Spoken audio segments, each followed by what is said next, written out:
like Bright. So Beverly Hills Cop 2. One final quick question. Can I just grab the final quick question? We are live, friends. We have moved over. Would you like to see your final quick question, Virginia? I was just going to check that I wanted to get everybody's judges' pronouns down. But I think we can probably do that when we introduce them. Yeah, let's do that as part of our introductions as we go around tonight. So let's begin. Let's go across the screen to the wonderful Cleric of Cord. Welcome to Judge Dredd. Who are you and who will you be playing tonight?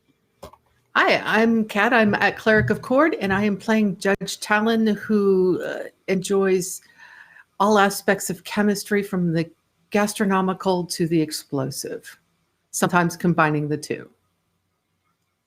And what pronouns are we using for Judge Talon? Oh, she, her. She, her. Perfect. And let's drop down the screen to the wonderful producer Trav. Oh, man. Happy to be here on the ERP network. I am playing Judge Reinhold. And I have this written down, the something called the brilliant, intense clone, the mind like a steel trap. Played, of course, by 80s and 90s character actor sensation Judge Reinhold, star of such hits as Head Office and Beverly Hills Cop. Awesome. And what pronouns are we using for Reinhold tonight? Reinhold, him. He, him. Yeah. Awesome. And moving across the screen, welcome the Zippy Zippo to Judge Dredd. Oh, hi.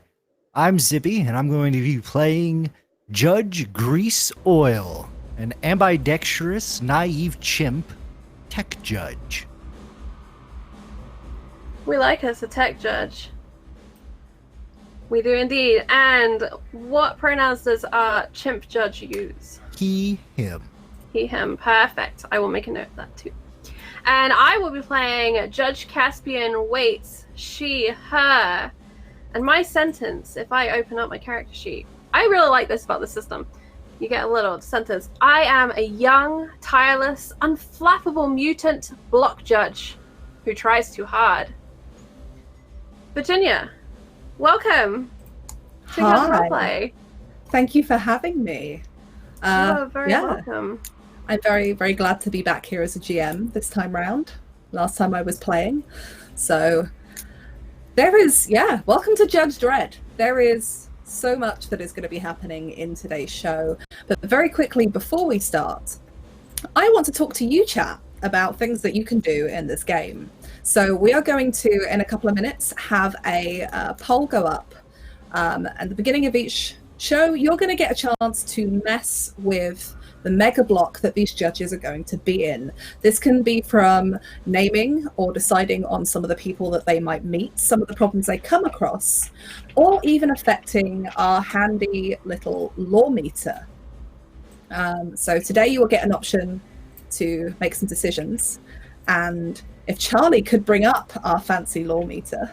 I will. I am just putting in these poll options. Would you like to tell them what they're going to be voting on today? So today, chat, you get to vote on the name of the mega city block gang that's going to become the first problem for our judges here. And I do have some prep work based on all three of these. So which one you choose to name will depend on which one they meet. It will indeed. And if I click this button, that should be starting over in chat right now. So your options, the way you vote is !vote and then your number. So 0 is the Cage Vipers. 1 is Wing Clipper Clan. And 2 is Anti-Militia. So a few different options there and a few different flavors. Let me go and see if I can find that law meter there. Yes. So why don't you tell us a little more about that? Yeah, we have a law meter, so you'll get to find out exactly what's going on with these judges. But the mega block that they will be going to is very, very lawless. And we're going to track over all of these sessions how much they affect the lawlessness of this mega block and see how much law and order they can bring, which is part of their task. So the law meter starts at disorder and the bigger impact they have and the better they do, the closer to lawful it will get. You might also have the chance to mess with this law meter in coming sessions at the beginning of the show chat, so make sure you're here for the start. Outside of that, there are the usual things that you can do by tipping to give our players all sorts of fun stuff. So for £3, you can give somebody a crit success or a crit failure, and that includes me. You can, for £10, you can gift a bane or a boon. So a bane is me increasing the difficulty and making something harder, and boons is giving one of these lovely players assistance in some way to make it easier for them. Big crits is £12, which I believe is crits for all players. So you can gift all of the players a crit. For £20, you can have a twist of fate. So you can save an save a PC from death. For £30, you will get to work with me to create an NPC, and that can be anyone you want, friend or foe, for these judges. And for £100, there is ultimate power. And with that, me and Charlie were talking, if you do tip £100, I will work with you to make something incredibly cool happen in-game, whether that's an event or something going on, a whole section of the mega block that for our judges to explore. You tip that and we'll sit down and work it out. Ultimate power! Yes. Designing your own district. That sounds wonderful.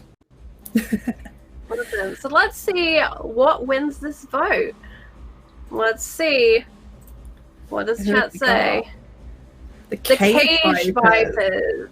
Okay. I'm very pleased with that. Thank you, chat.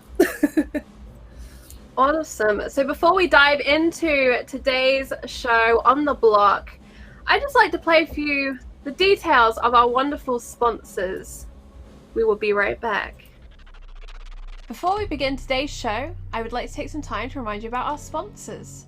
Fantasy Grounds, a virtual tabletop of choice. All of the beautiful maps and roles you see tonight are done using Fantasy Grounds, which you can try for free at fantasygrounds.com.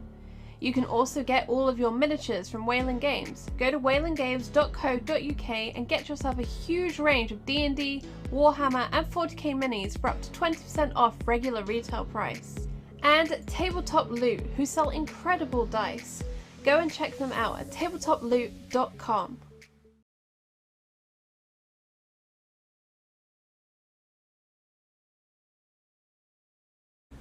Feeling it deep inside. I feel like I'm waiting for White Zombie to go on. So yes, thank you to Tabletop Loot, Fantasy Grounds, Wayland Games, and of course the wonderful Judge Dredd and the Worlds of 2000 AD for sponsoring tonight's show, and to all of you. I will also add to what Virginia said about those donations and interactions. 50% of all donations this season are going to a cast, in addition to 100% of our Patreon. Go check that out down below, because it's very important to us that we pay our players for their time, support costuming and tech and all of that fun stuff. But Virginia, I think it's about time that we journey to the megacity and to the block. Would you like to take us away? I would. You are all preparing for the day ahead. You enter the Justice Department building. You go in to the locker rooms, putting on your judge armor, checking out your weapons, loading your lawbringers. And it is just as you are ready to commence your regular day-to-day patrols. For you, Judge Waits, that is as a street judge, heading out, patrolling the streets on your Lawmaster, bringing order to as much of the city as you can. For you, Judge Reinhold, that is working with other teams of judges where your psychic abilities come into play, aiding them in bringing law. And for you, Judge Grease and Judge Talon, that is working within your field of expertise as tech judges. That might be servicing the equipment that comes back after it's been damaged, or heading out onto the streets with some street judges to look over equipment that's been used in whatever crime has been committed. But today, as you go about your duties, you are called to the office of one of the superior judges, Judge Hendel. Each one of you files into the room, this blank, stark, well-ordered office, to find all of you standing there in front of his desk. What I'd like to know is, we've heard about who your characters are, but who are we looking at? Who does Judge Hendel see in front of him when he looks at Judge Waits? Judge Waits is a very slight person. Luckily, her judge's uniform bulks her out a little. But even so, it seems to hang a little loose on her frame. She has cropped dark hair and wears sunglasses, her skin very pale. And as she tucks her hair behind her ear, the ear is just slightly pointed, slightly misshapen, slightly inhuman. And you see Judge Hendel, he's got some files and information out in front of him as he looks over at one and looks up at you and studies your appearance. Then he turns over to you, Judge Talon. What does he see when he looks at you? A young woman who fingers are constantly fidgeting, even though they've tried to train that out of her. They're constantly fidgeting and fiddling, and eyes kind of darting about the room as if noting anything that could be a potential weapon, anything that could be of use, just what's here, what can I do with it? The brain's always clicking over. Also has what appear to be almost splash scars on the side of the face and on any bare skin that's visible outside of the uniform from previous incidents. And you see he briefly flicks through a file, looks up at you, nods to himself, puts it down. He picks up another one, a slightly more substantial file, flicks through a few pages, looks up at you, Judge Reinhold. What does he see when he looks at you? Judge Reinhold is 6'1", balding, and has a third eye, and not like a weird looking eye, lidless. He has three eyes. He has a fully developed normal human eye in his forehead, and he's not making a big deal out of the fact that he's playing with like the Mega City 1 equivalent of a Rubik's Cube, some sort of like puzzle cube for children, and seems completely preoccupied with it, but with his third eye is making eye contact with Judge Hendel. Yes. Hendel. So I'm both paying attention and not paying attention at the same time. And there is this nervousness in the air as you've walked into the room. You've been here for a few minutes now, and he's not said anything. He's just looking through your files and looking over you, and he picks up the last one, flicks through it,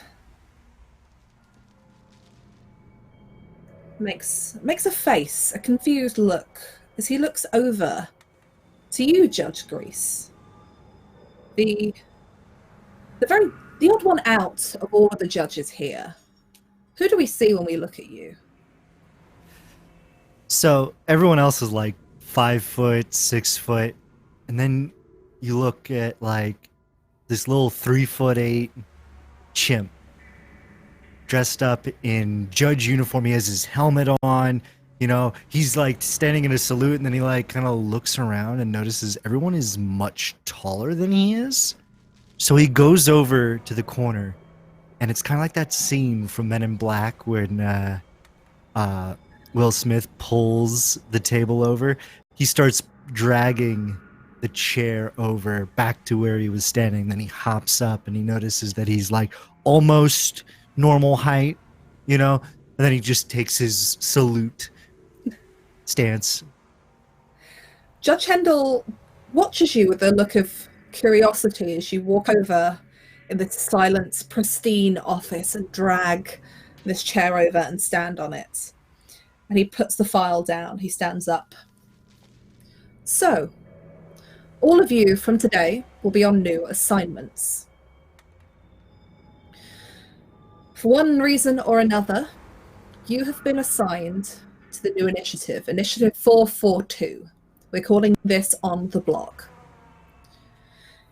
We have a mega block in this city, and whilst we know that there are not enough of us and there is so much we cannot do, I believe that bringing order back to the mega blocks is the true first step in bringing some order to this city.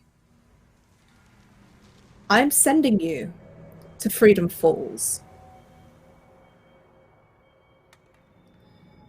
where you are going to take over what used to be Citi-Defense.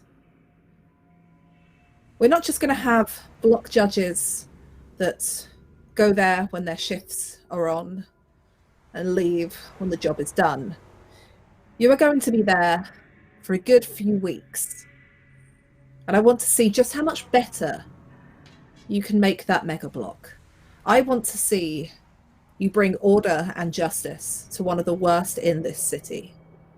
Now, I have been assured that you've all been selected for your talents. So the four of you will go, from today, you'll be given some equipment, a weapons cache, and some basic supplies.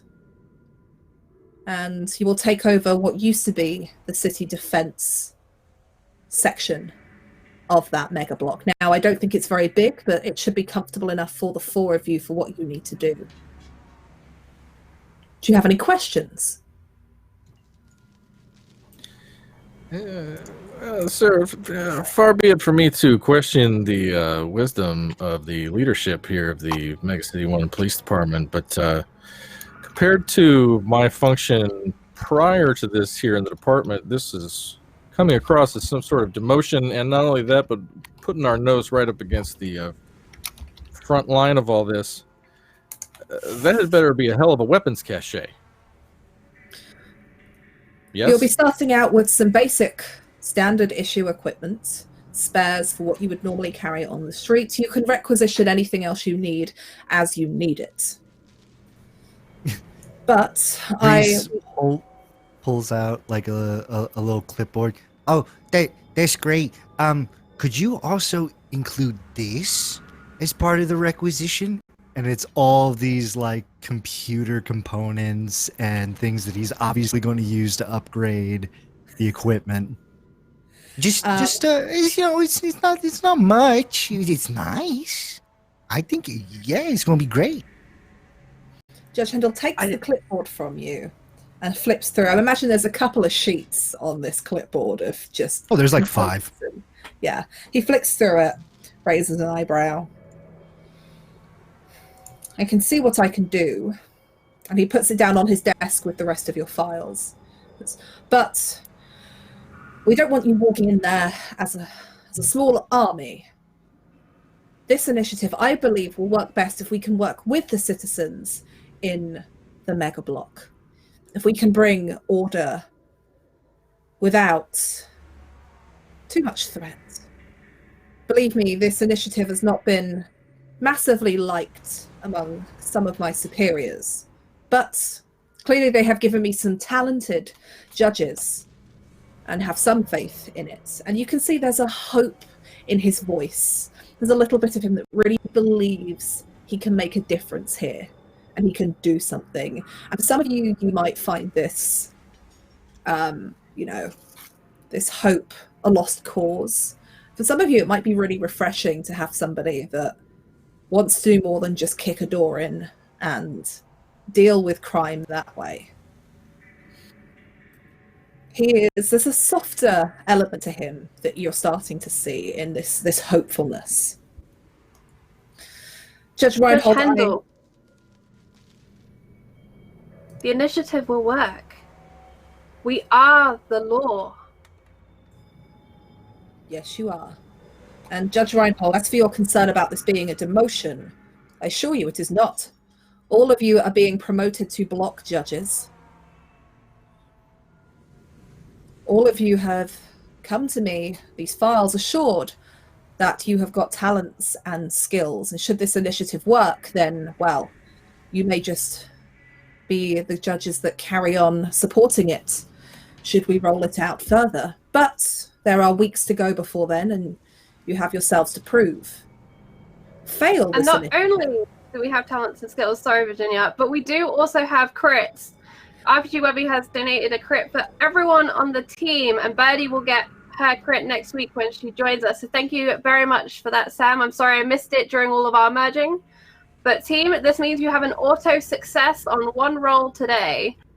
Yeah, should probably clarify that. If you pay for an auto crit or a crit or a failure, these will be automatic successes. So the players here can spend them to automatically pass what would normally be a dice roll, or they can spend it to automatically fail if they really want to, or they can use it to make me automatically fail, which is probably going to be a good thing for them. But he looks, Judge Reinhold, you can tell as Hendel is talking to you that he really doesn't believe this is a demotion.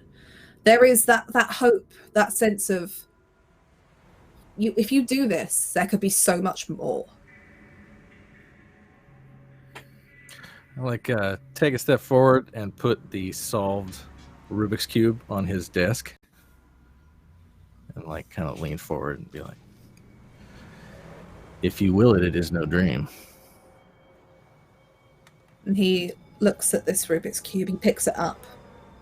As he's been watching you solve it while you've been stood here, while paying perfect attention to him, and says, funny, solving a Rubik's Cube might actually come in useful where you're going. I'm going to need to do some grocery shopping. Most likely, yes. We don't know what state the Citi-Defense section is in Freedom Falls, but I would hazard that it is not good. So I better Now- shop before. Okay. So unless you have any further questions, I would say gather the rest of your gear, get anything else that you need, and leave for Freedom Falls. It'll be I shake Judge- renamed the Freedom Rises when we're done. I hope that it will. I shall begin my filing head. paperwork.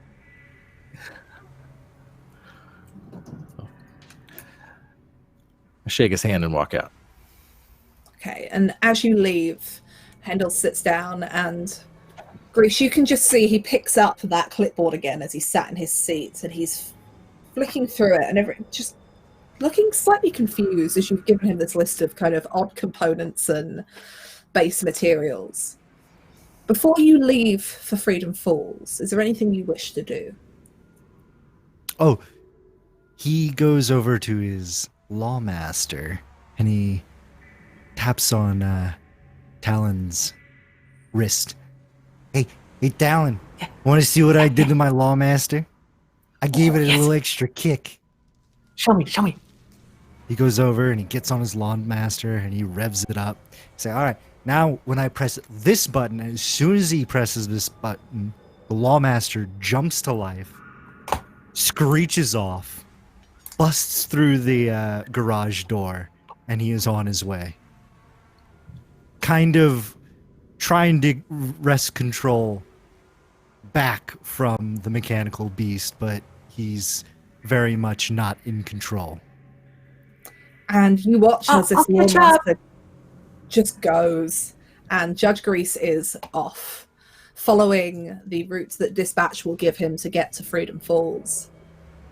How about And everybody Judge else? Waite turns to Judge Reinhold, as I believe we probably all head to the garage to get to our vehicles, and she says, I do not believe that was regulation. What specifically? The speed. Speed? Drugs? Was much too fast. And she reaches into her pocket and pulls out a pad and makes a note to write a speeding ticket for Judge Grease. Oh, I see. Well, he shouldn't be driving. Do you have concerns that he is on narcotics as well? I do. That I is do. a more extreme crime. And she flicks over the page and begins writing out an updated ticket. We must seek evidence, Yeah. of course. Yeah, his behavior was erratic, and I couldn't quite get a read on where his mind was at, which, in my, I can tell you where his mind my is. experience. His mind is on getting the job done. I've worked with Judge Grease. He's good. He's good. Well, he's good. He's good. He's a good judge. Best You mechanic. vouch for the 8? Oh, no, I vouched for the judge. Fair enough. I'm gonna go shopping. I'll meet you guys there. Bye. And on her bike, gone. She may be muttering on something drugs. about muttering something about having just signed a new lease on her place and they need to get that taken care of now. So yeah, Judge Talon, you go off, and if you want to buy some groceries, you absolutely can. Yep, just hit up all the little markets that she knows scattered throughout the city. Before I imagine heading you over do there. it en route. You take like the long way Yep. through, picking Oh, up yeah. whatever you can fit on your Lawmaster. And that's quite a bit given how it's been also remastered. Yours is slightly on regulation too, then. Slightly. I believe you're right, Judge Reinhold. Complicit.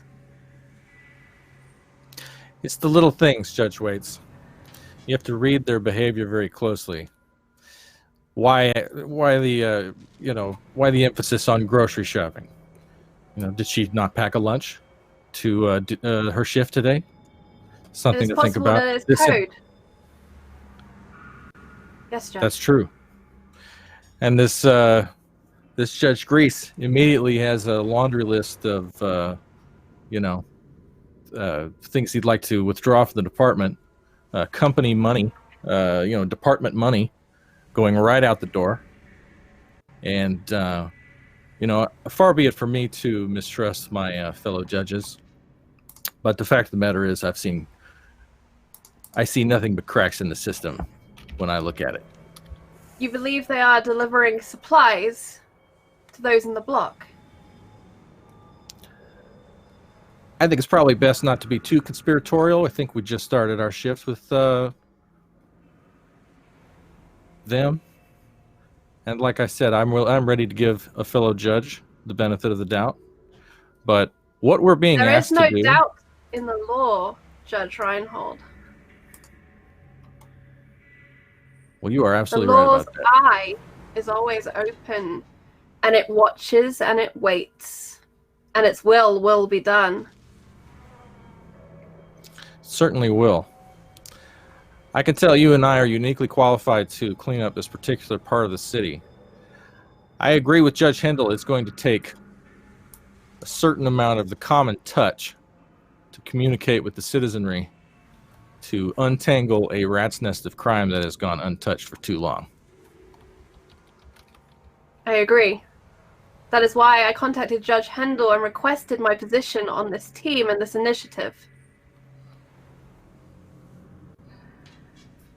Oh, you requested this? Of course. Freedom Falls should be better. Should be a productive part of our megacity. And it will be. I perhaps have projected that I was disappointed with this assignment. That perhaps I've been at a desk for too long. And you can be sure that I'm ready to clean up this particular block. If you are. Fear not, Because I Judge have a hard time Reinhold. trusting anybody. The law watches over you, and she pats you on the shoulder as if this is the most comforting thing that could be said to anyone. So I imagine that you both get on your Lawmasters and make your way straight to Freedom Falls. At regulation speed. At regulation speed. Luckily, Obeying Judge all Waits, signs and signals. luckily, Judge Waits, as you put your helmet on, as you, Judge Reinhold, covering up the third eye on your forehead, making I was your way. going to say, I get a helmet? If Sorry. you want one, Yeah. you have one. Doesn't mean you have to wear it all the time. You Well, can do definitely it. when I'm on the bike. Sorry. And you, Judge Waits, I imagine you might have a slightly more modified helmet, slightly darker tint to that visor, perhaps something that comes down further across the face. As even your judge uniform, although regulation has been modified in some ways, the neck being higher, it coming further down on the wrist, and being provided with gloves for the nature of some of your more peculiar habits. And you both make your way to Freedom Falls. When you arrive, Judge Grease is already there, waiting by his lawmaster. Judge Talon probably arrives not soon after you with what appears to be groceries, like actual groceries. Several bags of fresh groceries, cleaning supplies, and further delving would show a complete set of chef's knives, and more than a fair amount of alcohol. You stand in front of this mega block. Tall and imposing, it goes far enough up that trying to look where the heights are, you get the glare from the sun hitting off of your visors. It's bleak. The light across the side that would once have displayed its name now only has 2 or 3 letters buzzing in neon. The dull grey walls of the mega block, at least at this level, you can see are pitted in places, graffitied heavily. At least at the height that the average person could reach, it's like a band of graffiti all around the outside, layers upon layers of names, crude words, and in some places what appears to be just random paintings of God knows what hidden under all of these layers. As you approach, making your way towards the main doors of this mega block, you can see a number of people coming in and out. This, like every other mega block in the city, is probably overcrowded with not enough resources. There are people littering the outside of the mega block. 1 or 2 sat down, and as you approach, you see them hiding cardboard signs. You see them, covering up things with blankets, not wishing to be sent to an ISO cube for vagrancy. The blast doors to this mega block, as you come up to them, the 4 of you standing there in front of this place that is to be your home for the next few weeks, you can see that some kind of test must have gone wrong at some point, because the blast door is halfway down and shunted on its side, like one of the cables and the internal mechanics have snapped. This is, as you know, as information has been fed to you by dispatch here, the most lawless mega block in Mega City 1. Well, first things is that's gonna, happen is we're gonna fix that door. Yes, if you can see, the groceries are now in one hand. So the type of explosives that were used were mixed poorly, creating that uneven type of blast. They would have been better off including something with shrapnel. Oh, let's see. some scorching, so a little too hot there. Yeah, interesting. I'm gonna have to find out. We have to do some residue tests. See if we can find out what they were using. But you can see now where people are coming in and out in floods. Most people, it looks like there are some families here. People necessarily without purpose. Perhaps they live here and are leaving for elsewhere in the megacity. Some returning home. Others appear to just be hanging around, some in groups, some by themselves. But the first thing you have to do here is locate wherever the Citi-Defense sector used to be. That area that would have been for the defense militia that once at some point would have been the small police-like force in this mega block, but has probably not been for some time. They would have been volunteers, which you imagine abandoned their posts when this mega block began to get more and more disorderly. You do see a few people who clearly are what appears to be begging for credits or food, resources. There are some groups of people who appear to be loitering around for no discernible reason that you can see just outside of these blast doors. But the rest of the mega block within awaits. Oh. Alright. I seen this work in a movie, and I'm pretty sure it'll work here. Pulls out a $5. And he goes up to one of the people begging. Alright. There's a $5 in it for you if you could tell me where the old militia scampered off to. That's crisp 5 credits. You can see this person sitting there, and the clothes are kind of torn in places. It looks like this person probably hasn't been able to bathe in quite a while. There are marks across the face. A kind of hat pulled down that's hole marked. As they quickly grab a cardboard sign that you don't quite get to reading, and they pull a blanket out. I'm really sorry. I really don't want to be. Please don't send me to the ice cubes, Judge. No. I just want information. I want to pay you for your information. Really? It's not. Yeah. Crisp $5 if you know where the militia is. 5 whole credits. Oh, fine. I'll give you 10 if you want. And you can see that this person, he looks over your shoulder, which isn't difficult with your height, at the other 3 judges who are watching. It's like, this isn't another 5 if you can give me a list of the best shops in the block. All Oh, it's 15 credits. Excuse me. We are not here to hand out credits to vagrants who may or may not know the deal. And I take a step up and scowl at this young lady. And accept this judge's $5 and provide us with the information. Yes, Judge. Well, there has been no militia. There's been no Citi-Defense in this block for as long as I've lived at, for as long as I've been visiting it. And you can see she very quickly brings herself back. I know, years ago they went. It's a pretty bad block. But, sometimes I've got some friends here that help me out.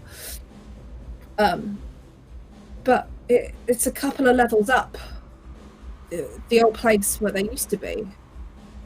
So, don't know who's got control of it now. You don't know who the authority on this block is? There is none, Judge. I know how to answer this. We're the authority. That's right. And as the authority, thank you for your information. Here's your 15 credits. She takes it, looking at it. Thank you. She picks up her stuff and kind of nervously. The markets? There's a couple of places around the atrium. A lot of them are closed, though, and I don't know how many of them would serve judges. We don't see your type round here often. Occasionally, when there's a big that's crime. Going to change. That's going to change. This is a lot. Waits, pulls out her day stick and bangs it on the gate. Everyone to your homes, clear out! Vagrancy is a crime! And you see that she makes her way into the mega block. She scampers off very quickly with her 15 credits, kind of. She's got a bit of a smile, but she's nervous. She's not too sure what's just happened. The other few people around you can see as soon as you start banging your day stick. Charlie, I want you to try and intimidate them. So you get to make the first test of the game. I'd like you to make me a. So let's probably be charisma, and if you've got a skill in intimidation or something to that effect.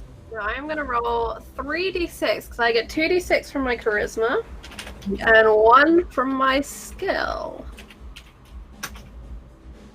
And that's an 11 total. 11 total. So you do succeed. Difficulty was only 7. As you start banging it, it's even more effective than you thought it could be. You expected a few of the vagrants outside to make their way off, and maybe some of the groups to start dispersing, but you see a good few people kind of break out into a very kind of almost jog in making their way through, and you do start to see people going off to other groups as they go past, just giving them a tap. As you make your way in to Freedom Falls, people are beginning to look, people are beginning to leave. Tell your friends that law has arrived in Freedom Falls. She just banged this again. You can see people dispersing, big groups of people in this atrium. You've been in the atrium of many mega blocks, none as bad as this. There are stains across this floor, cracked, broken tiles as you walk across it. None of the benches that would have originally been here are still intact. You can see some of the shops that make up this first bit of the atrium until you go deeper into the network of corridors. Shop fronts with bars over them. You can see some that either weren't built with them or perhaps were in disuse, where windows no longer exist. You can see at least a good handful here that appear to be burnt out in some way and disused. Some which appear to be locked up but clearly have people inside.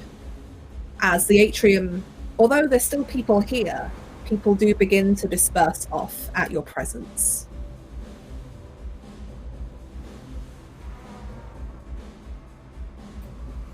I believe we must traverse the levels then. All right. Maybe we'll find more nice bums. You know,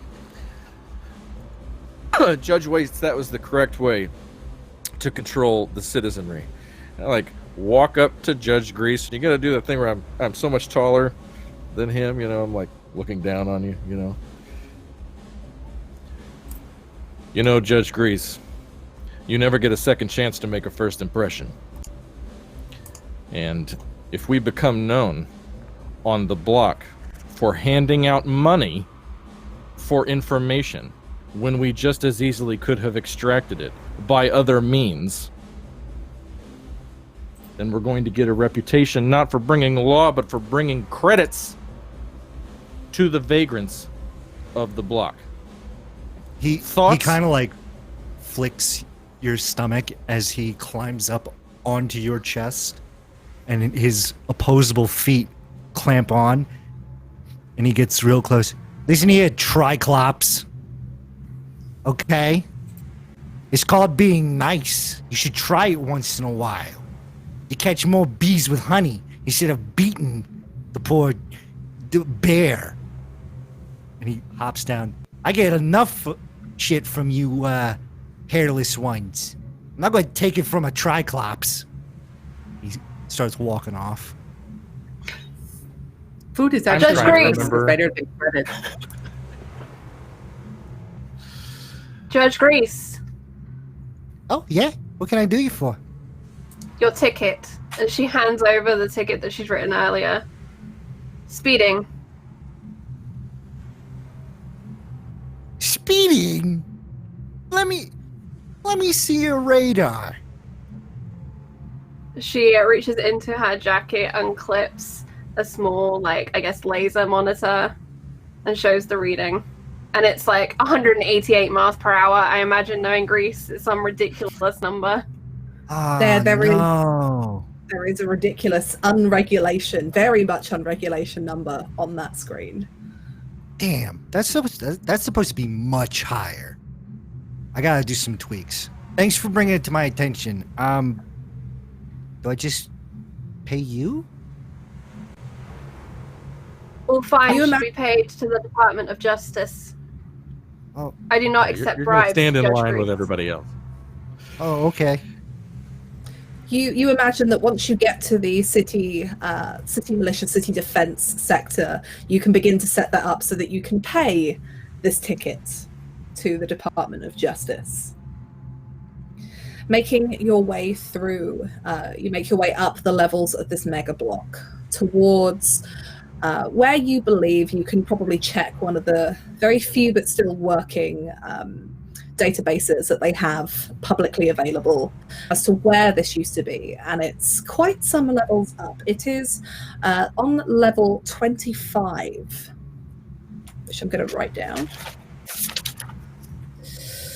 Something tells me today's going to be leg day again. The elevator does work. You are warned by somebody as you get in that it only works on certain floors. You can see as you go in, somebody has spray painted X's across the floors, which you will gather are the ones it doesn't stop at. And you see that it works for most of them. You can see that level 37 has, it's a single like red line through it.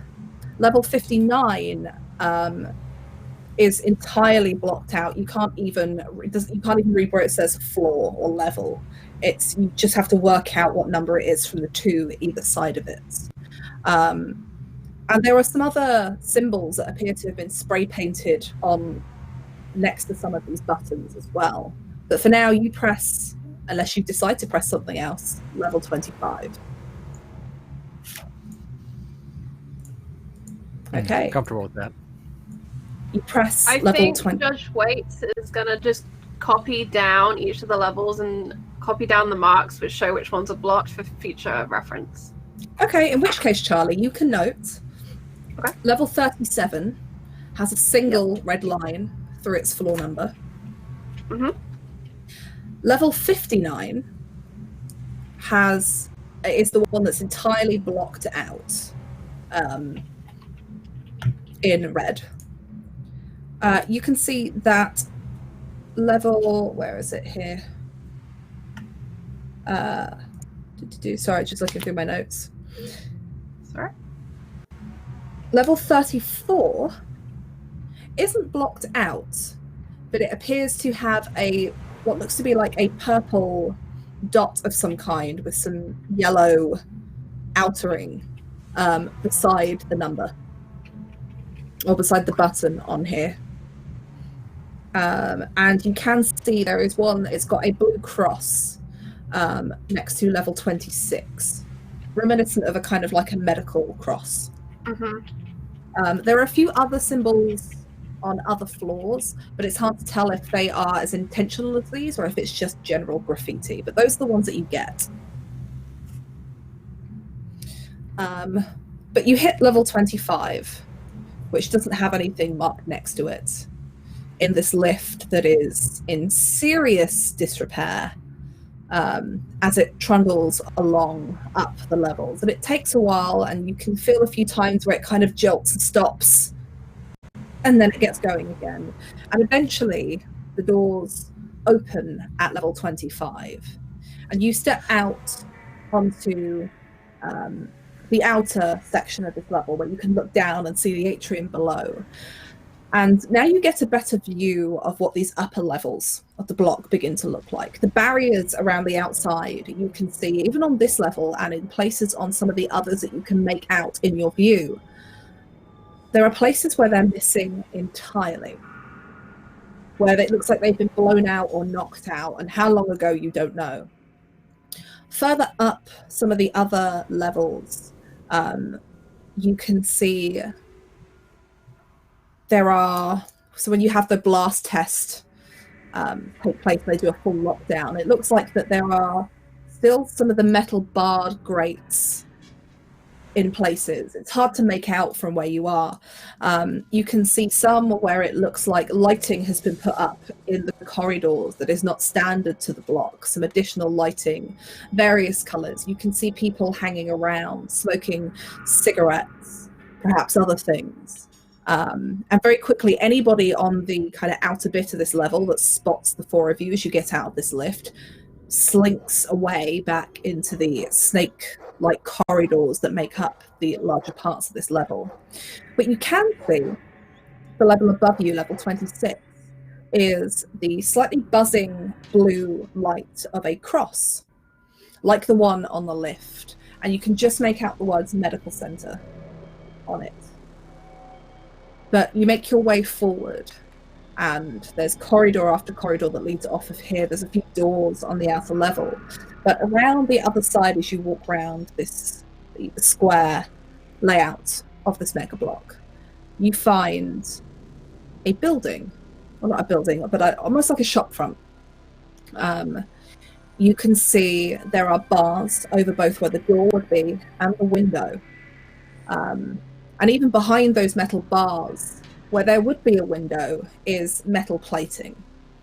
And behind the graffiti that's been sprayed across the bars and has hit the metal behind, you can just make out what looks like, in bright yellow letters, Citi-Defense.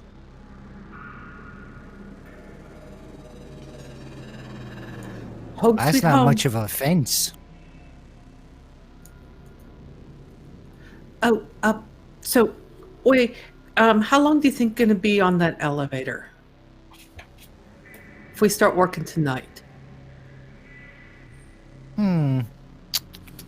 We could get it done in a couple hours. All right, after dinner then. Yeah. All right. Awesome.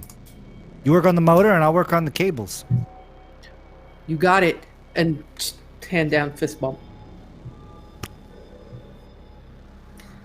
You realize, standing outside of this, that there is a lock to these bars. But you do not have a key. Nobody gave you a key. You can see the door beyond the bars, again made of this metal plating that looks like at one point it had a logo imprinted on it that's long since been spray painted over. You detect what looks to be scorch marks around the outside of the actual metal door frame. You have no key to this building, this shop front, I should say. Mechanical lock or electronic? It looks to be electronic. Like the key would be almost key card like. You've seen these before in Mega Blocks. It's to keep shops secure. Generally, if a mega block isn't too disorderly, there might be somebody on staff here who works as part of the cleanup crew, or somebody that might be in charge of general maintenance of these systems that could open doors. But you have no idea if somebody like that exists in this mega block of such disorder. Talon gets distracted by the scorch marks, goes over and it scrapes at it with a fingernail, and is kind of like trying to identify any chemical residues off the scorch marks. Okay, make me a logic with your explosives test. So this is going to be difficulty. Let's have a look. I'm going to say this is going to be difficulty. It's going to be difficult, so it's going to be challenging 12. You know your explosives pretty well, but you're trying to get this off of residue. You don't know how old it is either. Okay, so I'm going to combine my logic with my explosive for my total dice pool, correct? That's your total dice pool, yeah. Okay, so 5. And you're looking to hit 12 or over.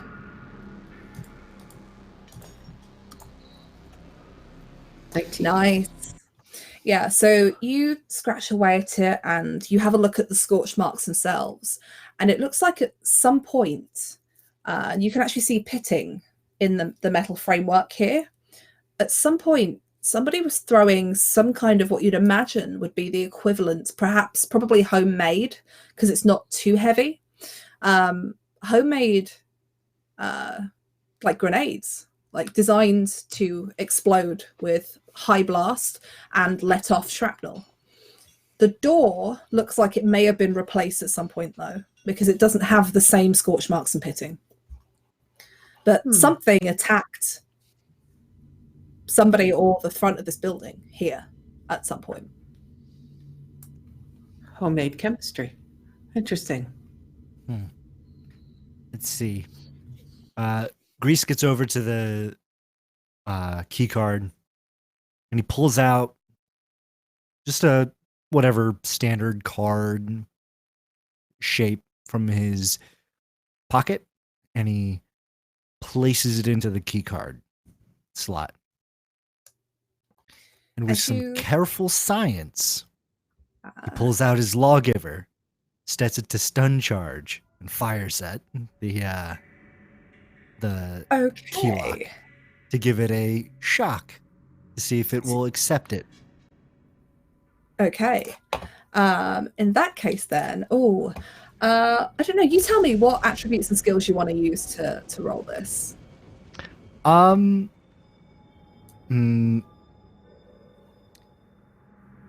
Intelligence and pistols, because I'm using a pistol, and let's see. Yeah, I'd say computer. So you have to be only one of the skills. So Okay. It's up to you which one. You pick. I'd say computer's probably better because what you're trying to do is like short out. We'll do right? computers. Yeah. Okay. So yeah, intelligence and computers. Okay. And you're looking for a. I'm gonna say it's gonna be 16. Okay. So 4d6. Okay, you slot it in, and you can see the little electronic light on the lock bleeps up red. You take a step back and you bring out your lawbringer. You utter the word stun to it. You see it flash up as the ammunition changes. You take your shot, you fire as there's this kind of electric jolt, and you see it spread, crackling across the lock and the little card that you put in and across the kind of bars of this door. There is a distinct fizzling sound, the smell of burnt wire.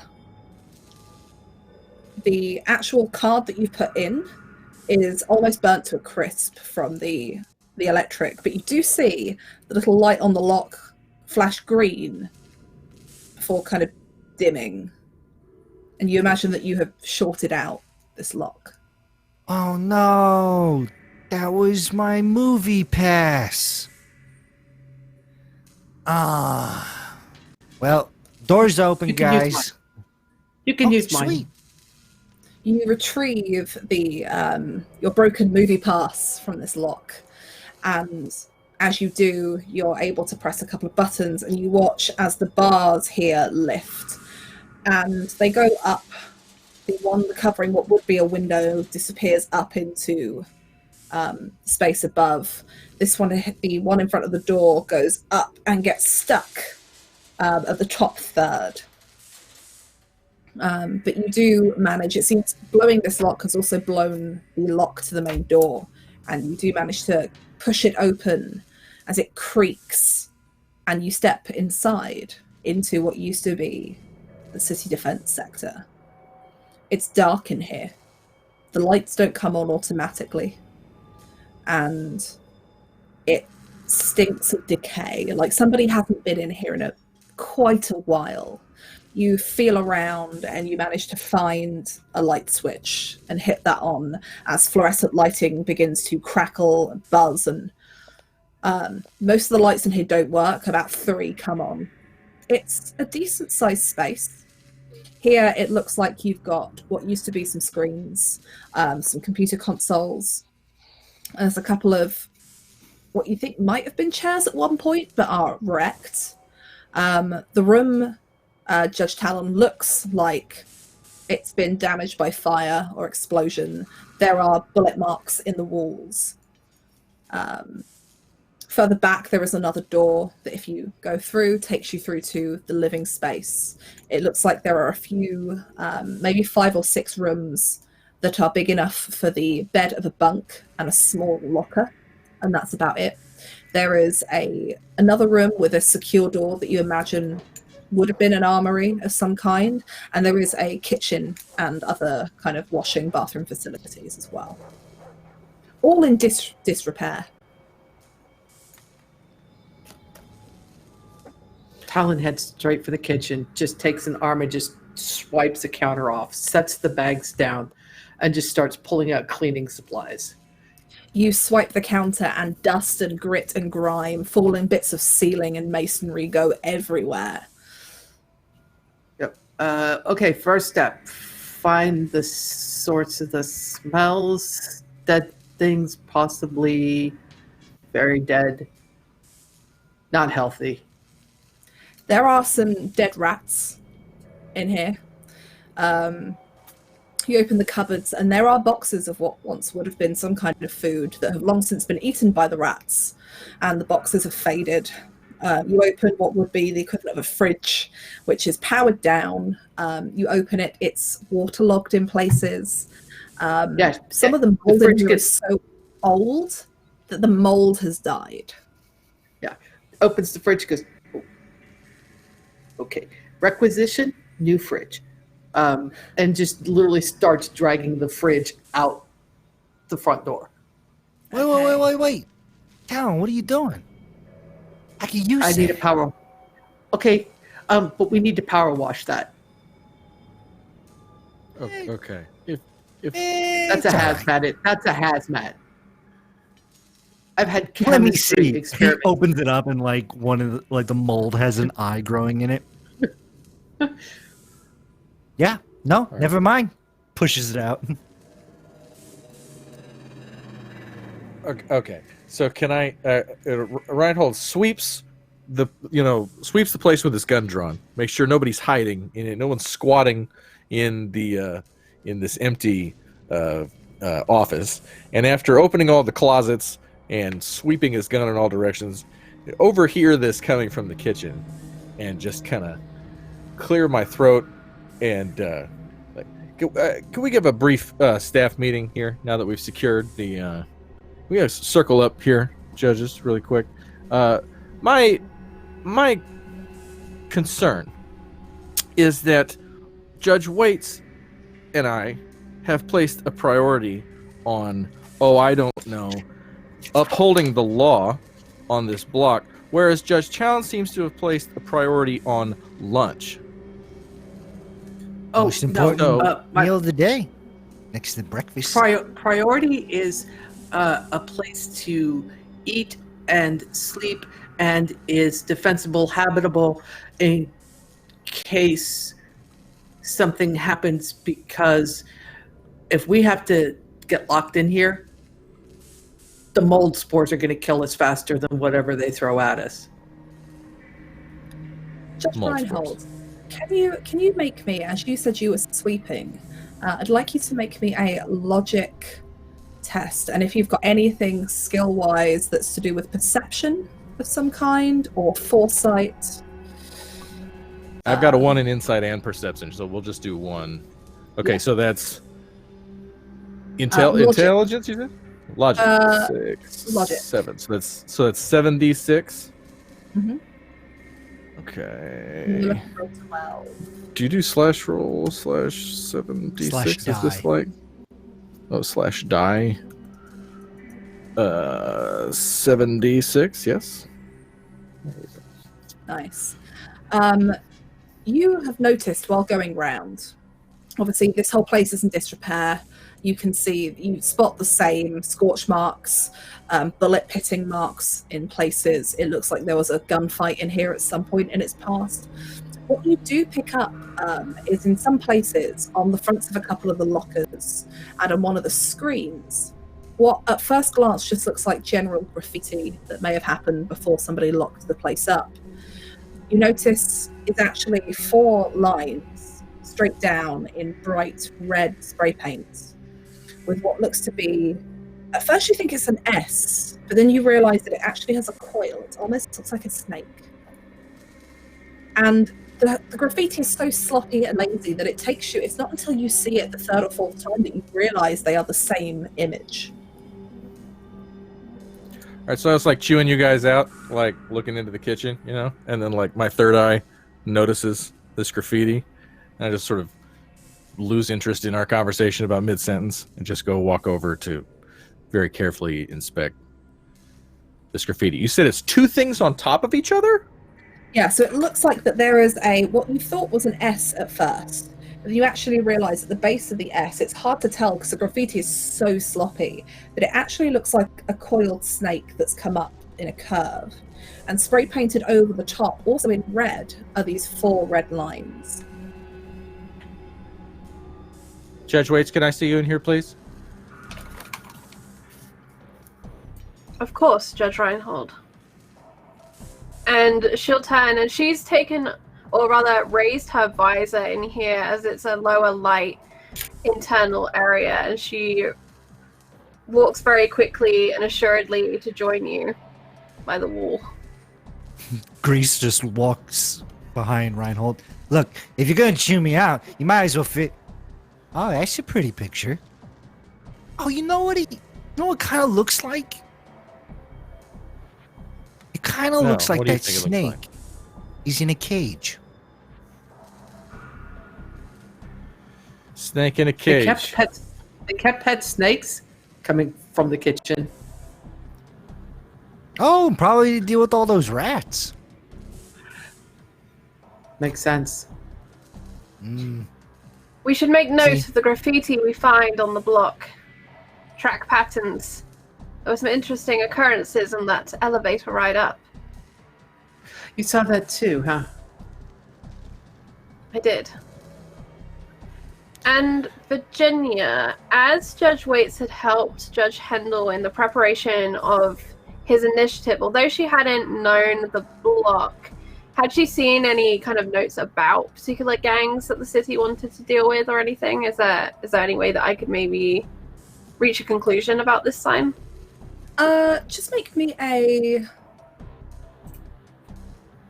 logic test.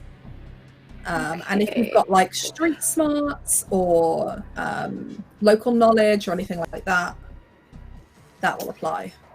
I don't, so it's going to be a straight logic for me, which is 2d6. Nope.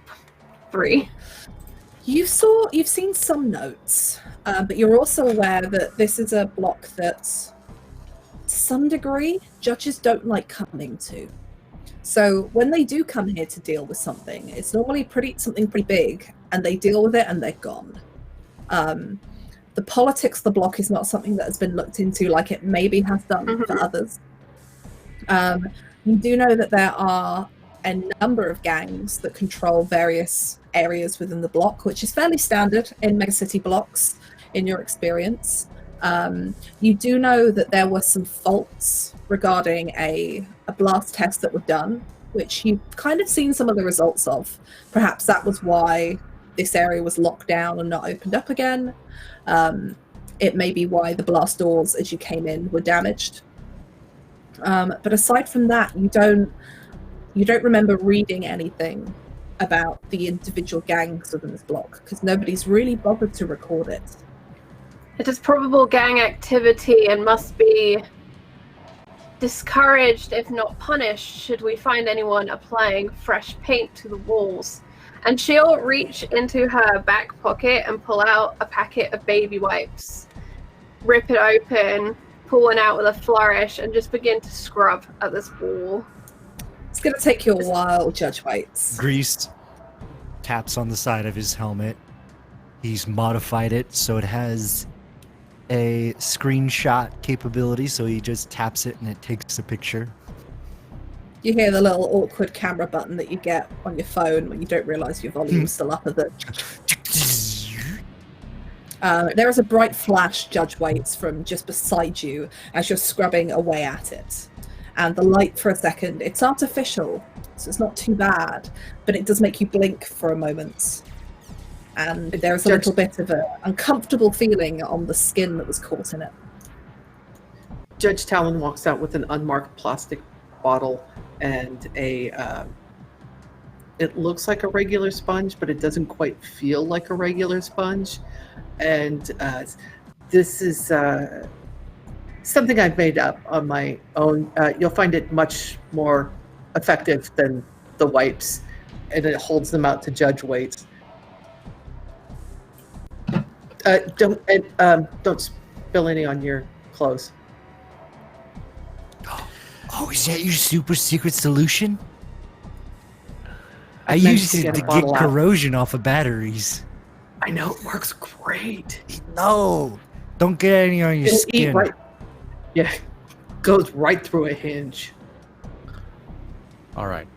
Before we redecorate, before we start throwing throw pillows around here in the middle of the police station that has been destroyed by small arms fire and small explosives, and I turn around and put my back against the graffiti and kind of right up against where Waits has her arm cleaning it off, and I lean forward and Judge Waits, I appreciate your thoroughness.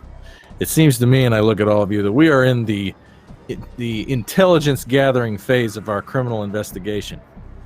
We need a list of the gangs in this area, their recent activity. We need to secure this, but let me tell you something. This is the Alamo. We don't hang out in here. We're on the streets with our foot up their ass every day. Now, I am going to go meditate for 20 minutes. Excuse me? I don't mean to step on your toes, but didn't everyone at the Alamo, I don't know, just die? Exactly my point. Judge That is why Reinhold, this is not... Yes, sir. for what do you Yes, require 20 minutes? As part of my regulation side training and mental conditioning and maintenance, I must meditate for 20 minutes 3 times a day. I'm going to cast my mind into the surrounding areas of the block and see if I cannot pick up any intelligence regarding this gang activity. While Talon completes her ballistics on the explosions here in this area, we're going to put together a full report on what we have found here in this station. And in 20 Don't forget minutes, your day stick. The information gathering. in think he's 20 taking minutes, a we nap. shall go to the streets and information gather. And we shall begin to bring law to these streets. And back into this building. And she looks really disappointed at the state of this building. Real quick, can I look around for any other sign, any of the graffiti that was predominant within the elevator, or also throughout the building that we might have seen here in the office space itself? Or Yeah, of course. You don't see any. I won't make you roll for it because you guys already have started to key into the graffiti here. But you don't see any graffiti from the elevator, which is odd. The elevator graffiti looks like it was functional in some way, like it told people something,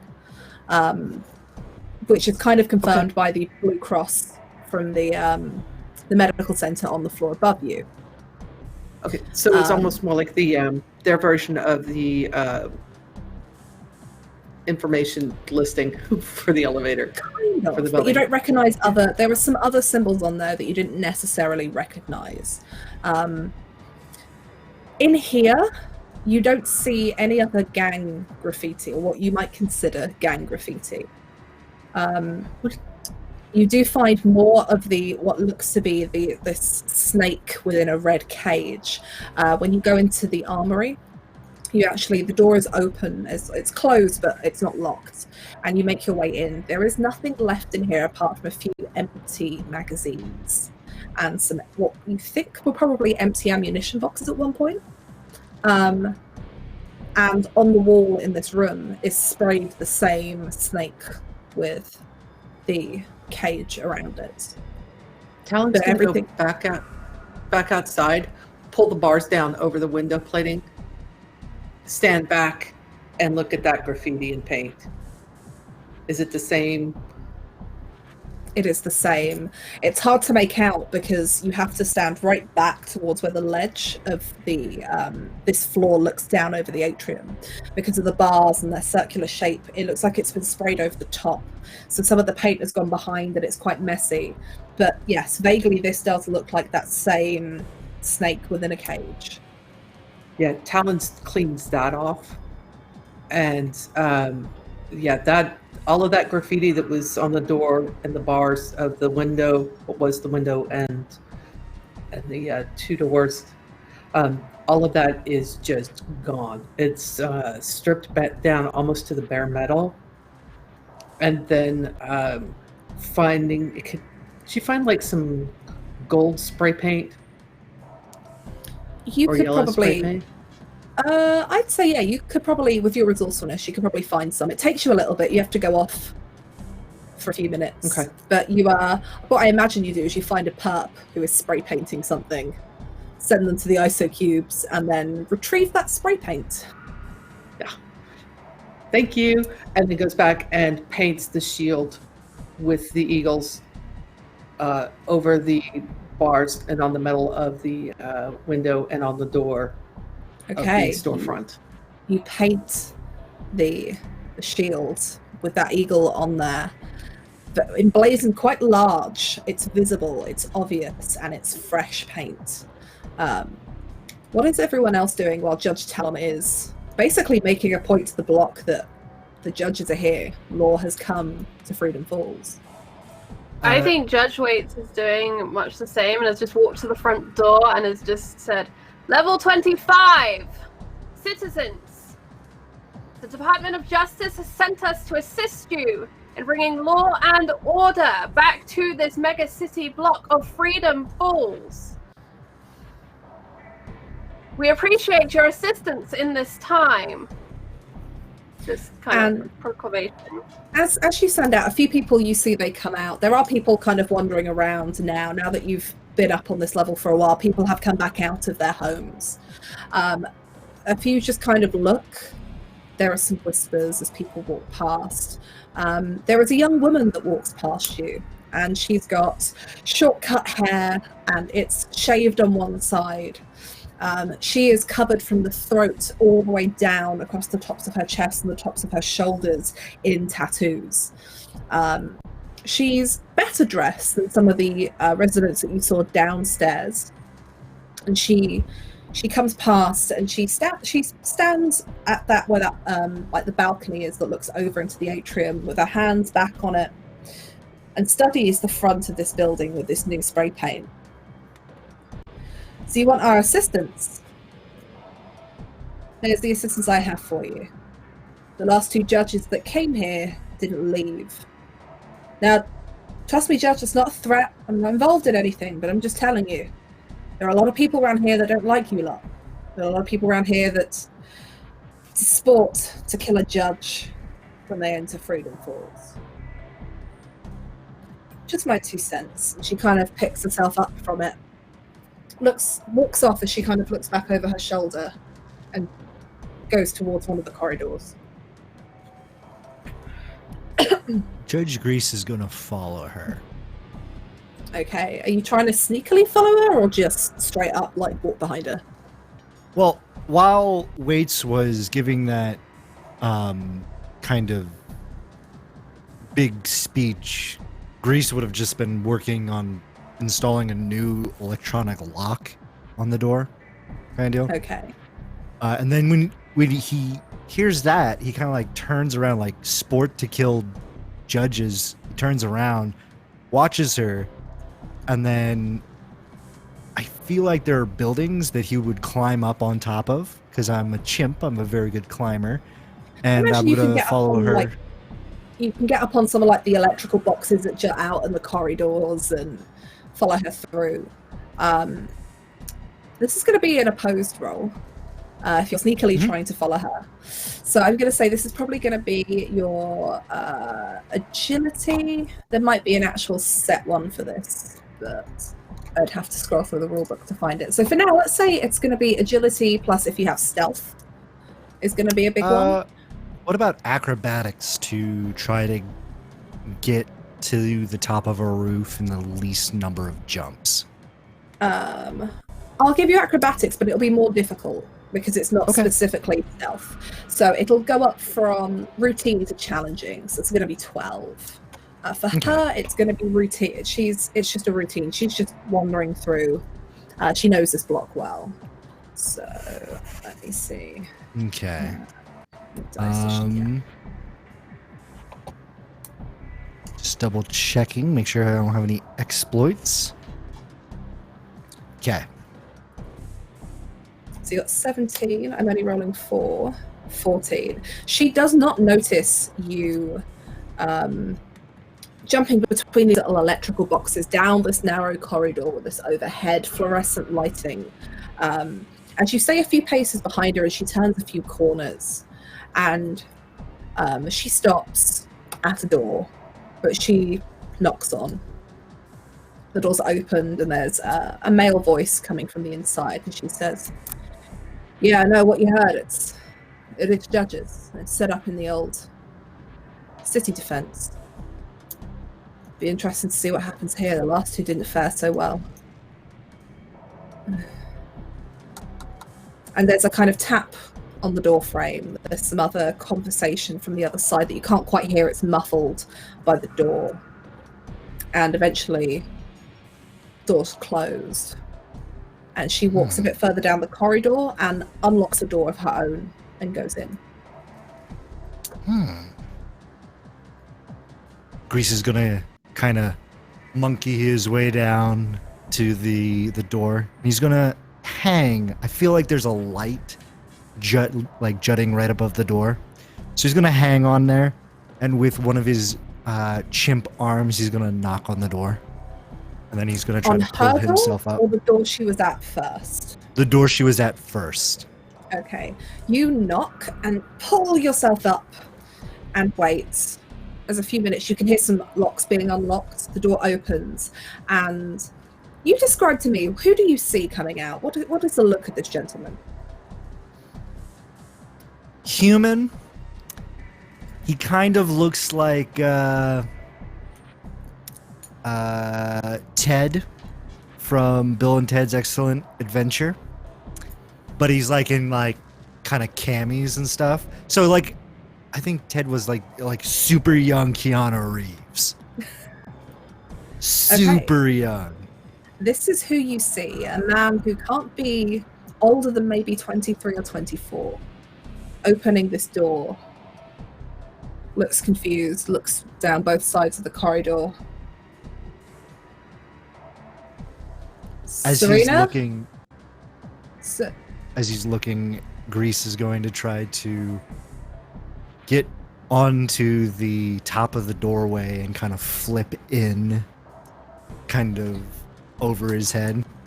make me an agility acrobatics test. This is going to be difficult. So it's going to be difficulty 16. Because there's not a lot of space in these. Oh, yes. Okay. You just manage it. And it's you don't think you will until he steps out further here. And you can see he's reaching for something. You can't see what it is on his hip because it's covered by his hand. Serena, and as he steps forward to look out into the corridor proper, you flip in behind, landing quietly on the floor into this, what appears to be one-room apartment. Does the door open out or in? The door opens in. He's going to close it right behind him. You shut the door, and then you hear a, "Hey, what was..." Oh, and he doesn't realize that anyone shut it on him. And you can hear him trying to, like, play with the door. He's like, "Where is my key?" And Serena! And you can hear him shouting down this corridor as he's, like, trying to get back into his own apartment. And you can see it's a single room here. There looks to be perhaps a second room. When you look, it's like bathroom, but it's barely big enough to hold everything that's in it. This may as well be a single room. There's no bed. There is just a sofa that's tatty here. There are a few pictures on the wall of what appear to be like movie posters of some kind, in that kind of fashion of, like, you know, There is. You tell me. You recognize both of the movie posters in here. What movies are they? One of them is obviously Goodfellas, but it's the remake where they're all chimps. Okay. Like, so Ray Liotta's an Joe orangutan. Pesci, the chimp. Joe Pesci's a little chimp, and Ray Liotta's an orangutan. huh? Ray Liotta is De an Niro. orangutan. De Niro is a gorilla. Yes. Good So he has Project. that like De Niro face, so it's like a gorilla, and he's like, and then the other one is Fast Times at Ridgemont High. Okay, so you recognize both of these. You've seen these movies. You enjoy them. They're hung above that awful sofa, where it looks like one of the cushions has been partly ripped open and like stuck back together with whatever the Dredd equivalent of duct tape is. There is a coffee table here which has what looks to be like smoking tobacco supplies. There's a few bits of paper. There are some other things here which you're not entirely sure are legal. What look to be what you as a judge would recognize some kind of drug paraphernalia. There is a half-eaten, slightly moldy, what looks to be takeaway here as well. There's a pile of clothes on the floor. What are you doing now you're in here, Judge Grease? What are we looking at? The drug paraphernalia and then the clothes. He kind of like picks up the clothes with one of his giant chimp fingers. Kind of like snips it. Okay. The clothes are... They don't smell awful, but they smell stale, like they've probably been sat in this pile for a while. You do notice on one of them, being a chimp, you have a more acute sense of smell than some of the humans. There is blood along the cuff of one of the shirts. He pulls out his multi-tool that has that's in his engineer's tool belt, and he pulls out the knife portion of the multi-tool, and he starts cutting off the bit that smells like blood. Okay, you cut that bit off, and you can put that away in a little evidence bag that you carry on you. Put that away. Looking at the drug paraphernalia, there are no actual drugs here. It looks like whatever would be used to take them is here, but they don't appear to be used as of yet. So it could be that he's only just got them. It could be that he's awaiting a drop-off, or they could belong to somebody else entirely. You don't know if it's more than one person that lives in this particular apartment block. It's at this point you hear a click at the door. And we're going to cut back to the other three judges for a moment and see what they're doing while Judge Rach, you see Grease disappear off after this woman down a corridor. I What are the think rest of you weights would be watching Grease and then watching the woman and seeing Grease up ahead, pauses, watches the woman disappear and counts slowly to 20, and then she'll begin to follow stealthily, because you don't let a judge go alone. Okay. In which case, just make me an agility stealth test. Okay. Difficulty 10. Agility. It's 2 and stealth is okay. I get three dice. 12. Yeah, you managed to go down there. You're as stealthy as you can be. There's a few people obviously coming and going past in the corridors. But when you turned the corner, when you saw the woman turn and Grease turn, you get there. There is no woman. There is no Grease.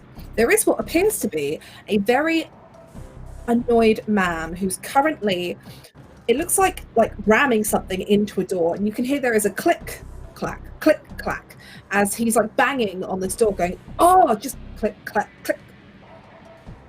This, and it looks like he's got what appears to be a key a key card for the door that he's trying to get in, and every time he puts it in and pulls it out, it goes red. And he keeps going, and it's kind of like watching someone trying to get into a hotel room where the key card doesn't work. It's that, and he's frustrated, swearing at the door, and then you watch as he shouts down the corridor, "Serena!" Then looks over, sees you, and just kind of freezes for a moment. Citizen, please cease Judge. in your shouting. It is disorderly. Sorry, it's just, locked myself out. Sorry. Waits will come over, and her general body language changes a little bit to be a little more friendly and assistive, and she'll hold out a hand for the card. He hands it over, puts it in your And she'll palm. take it, and then she'll do that. And now I will try exactly what you were doing in an attempt to solve this for you. And she'll slide the card in. Slowly pull it out. As you slide the card in and slowly pull it out, there's a flash of green.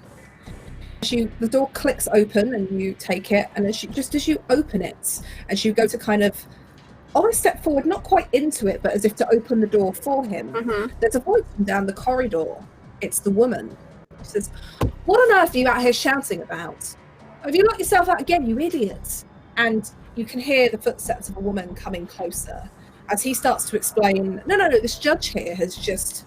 And as you open the door, Grease, you see the door opening on your side. And as you do, the man is distracted looking down the corridor at this woman. You think you're about to see a man who looks like a young Keanu Reeves. Is Judge Waits. Oh. Hey, hold on. He jumps, puts his hand on Wade's helmet, and then hops out the door. I'll meet you back at base. You watch as Judge Grease jumps up, climbs up the front of your uniform, like knocks your helmet as you're trying to, like, figure out what's going on, and disappears up into the where the lights are in the corridor where there's some piping. And you are left standing there, half in this man's apartment, while he has a conversation with the woman who has just come out of another door, you presume, down this corridor. And Judge Grease, you make your way back to, I believe what you called it was the refuge. Refuge. Refuge is what you called it. Refuge is what other people probably call it. But Judge Waits, what do you do now? You're here, standing half in this apartment. she turns to the man and says, "Patience is a virtue. My name is Judge Waits. I'm here to help." And she offers back the card that opened the door. He takes it. Yeah. And you see he nervously looks into the room. "Thanks, Judge." And, like, he goes into the room not like a normal person does, but almost like facing you, like trying to block the door as he begins to close it. And you see Serena, this woman that he's been calling at, says, "Told you, Judge. People around here don't like you much. You can help out all you like, but judges are judges." The law That does was- not care for their preferences. The law is the law. The law is the law except in Freedom Falls. The law is the law even in Freedom Falls. You tell that to the Vipers. And she just walks off and leaves. There's no sense of, like, rudeness or flippantness in her voice. It's just a sound of, like, you know, someone else came along here and tried to do good, and they failed, and you're going to fail. So I don't really care much for you. It's just that I've given up on the judges, almost, is that feeling that you get. And she turns to where Ted had gone, I think, into the apartment, right? Is the door fully shut? Yeah, it's now clicked shut. She'll lay her hand on the handle and then change her mind, and she'll walk quickly back towards the refuge. Okay. Judge Reinhold, what have you been doing as this goes on? Because you are still inside, presumably.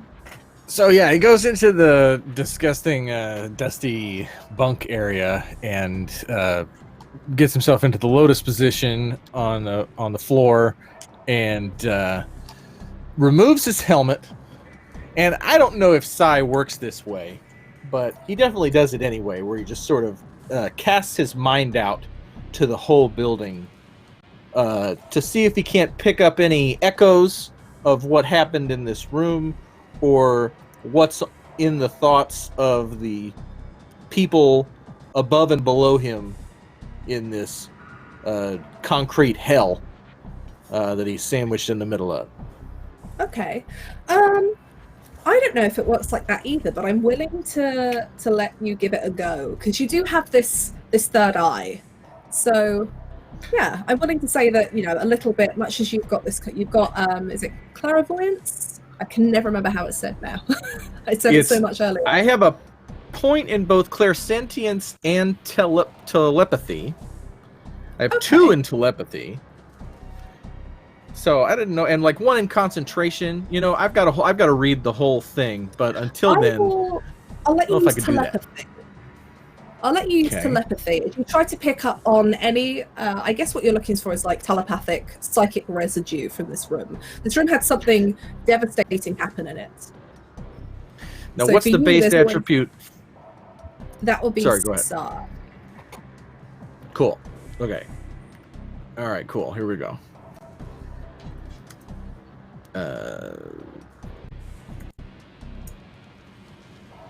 That's what we said. Yeah. Yeah. Oh my gosh, yes, absolutely. So you take your 20 minutes of meditation, and it's hard to start with. You're in this room where so much went on, and it's dusty and it's grimy, and every now and then there's a bit of masonry that falls from the ceiling, releasing dust, making you cough. But eventually you reach it, and you only get flashes. You get glimmers of. It's almost like there's a sound. You hear the sound of a gunshot. You feel the force on your face of this kind of ghost as masonry hits you, as an explosion goes off somewhere in this room. You hear shouts. You hear the can of spray paint. You hear 3 or 4 voices when this chorus of combat dissipates. Joking and laughing. Something about judges. Something about outgunning them. Something about getting paid at the arcade. And then you try to cast your mind out further. There's not much else you can get from the room.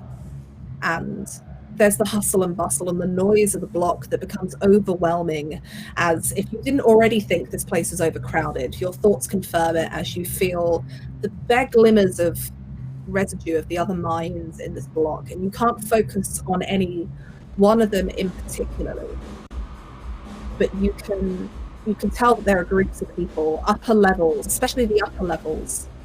Somewhere further, much further above you, there is a level. Too many people.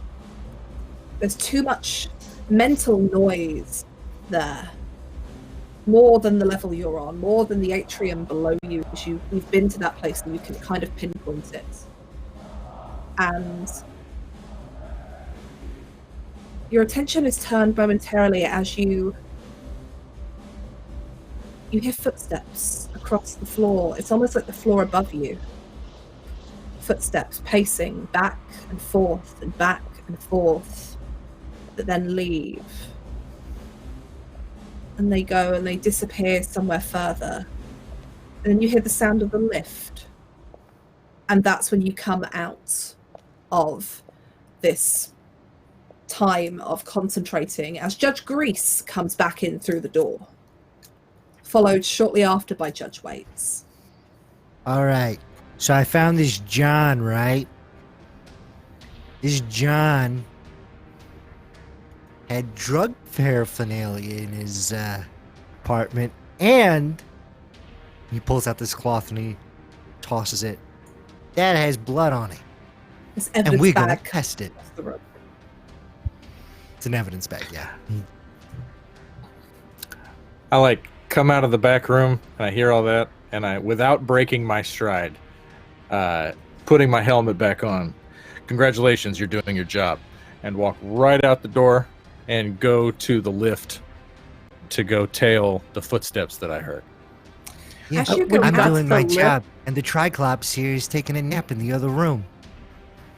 When you get to the lift, there's been a little shield painted on the 26 inside the elevator, and a much larger one painted on the outside doors of the elevator that matches the one on the storefront. And Judge Talon has taken a shovel and found a shovel and has literally shoveled out all of the crap on the floor that was in this place, and is setting up what looks like a miniature chemistry lab in one corner of the kitchen, as well as putting away groceries.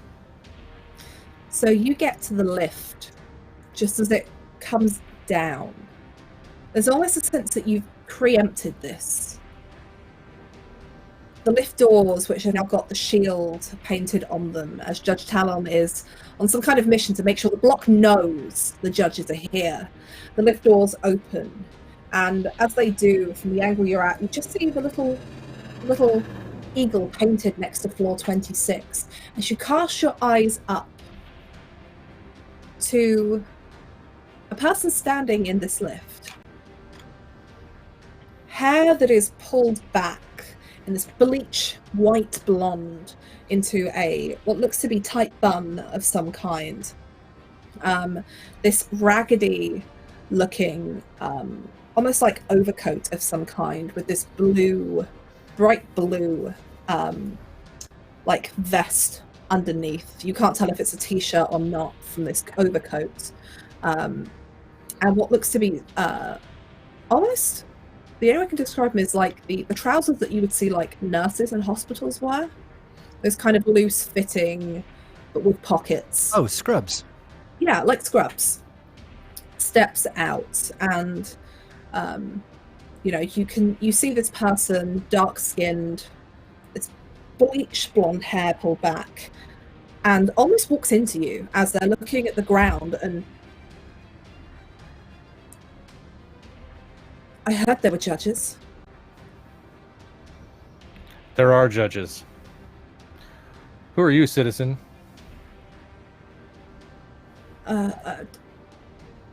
Judges. How many of you are there? Sorry, Judge. She looks at your badge. Judge Reinhold. I am Jenna. Jenna. I run the medical center upstairs, and she tentatively points behind your shoulder at the medical center, which is the floor above you. Citizen Jenna, was there damage to the medical center in the violence that befell the what's that called? What's the name of the thing we just took over there? Mega block? the Citi-Defense. Citi-Defense. Citi-Defense. The Citi-Defense office, right? Okay. Yes. It befell the Citi-Defense office. Yes. Is your floor damaged? No, it was. That was 8 or 9 years ago now. It's been a long time since we've had proper judges on this block. I mean, I see people every day with injuries and wounds, and at least once a week somebody throws something into the medical center, but I had to come and see if it was true. In your time as a medical professional in this building, what would you say your level of familiarity with local gang activity is? Would you be able to identify certain groups by their tagging?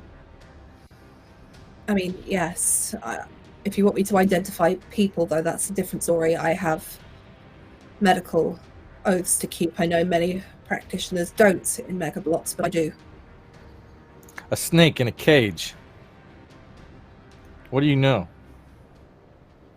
One of the most prolific gangs in this mega block. Is there somewhere else we can talk? And she looks around. As you can see on other floors, there are people kind of looking in interest. Someone is talking to a judge. People are interested in this. People on this floor are kind of giving pause and whispering.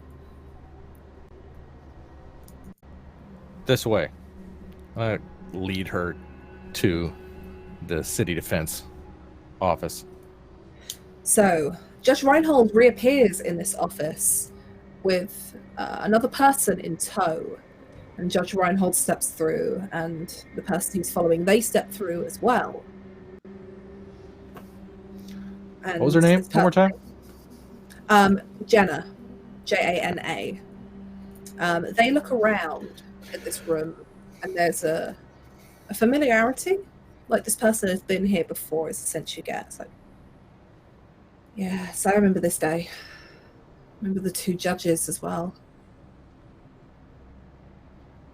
I tried to treat them, but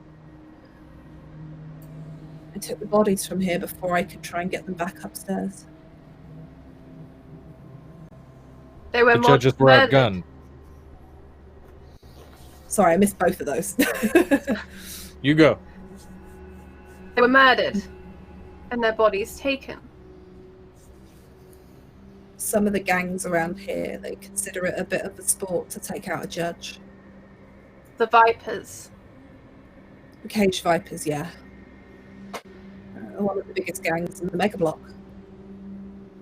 They do a lot of the errand running, the food supply. They deal a lot of the drugs, but they're difficult to get to. And waits And they're heavily glances armed. to Reinhold.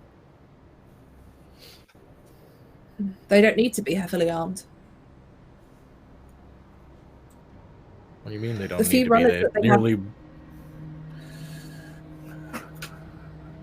Few runners they have on the outside, sure, they're heavily armed. They do all the legwork, but the drugs, all the other stuff they manufacture, it's all behind bars. Ah. And my guess is that nobody in this part of the block knows where those cages and where their headquarters is, do they? Everyone in the block knows where the Vipers are. And where's that? In here they call it ISO 59. Level 59. The whole floor's blocked off. They did a test one day here. Bars came down, some of them never went up again. Some of them still come down from time to time. No one really knows why or how. Don't even think anyone's even in charge of that bit of the Mega Block anymore. Right Their above us, huh? operation. Floor 59. You'd have seen it in the lift. It's all scrubbed out. You show up there, it's just at the bars. Everything comes through the bars. They're runners on the outside. Do all of the legwork. And so the members behind the bars, they like live in there and they don't come out? You've never seen people come out of there? Shift change? There is no shift change. The bars don't open. They haven't opened since the test went wrong 10, 15 years ago now. It's like a whole separate town up there. Occasionally, I get asked to go and bring medical supplies. I can't even go and treat people. I just have to hand them over through the bars. Every now and then, you might get a mother with a child who'll pass the kid through the bars to be taken care of this side. Once you're past one or two, you're too big to get through them. Where is the arcade? Look, I'm just a medic, all right? I try to help people, but you should stay away from the arcade. So you know who's running who, what runs what here. Take a step toward her and like the leather of my outfit creaks, you know? If you want to help people, you're going to tell me where the arcade is.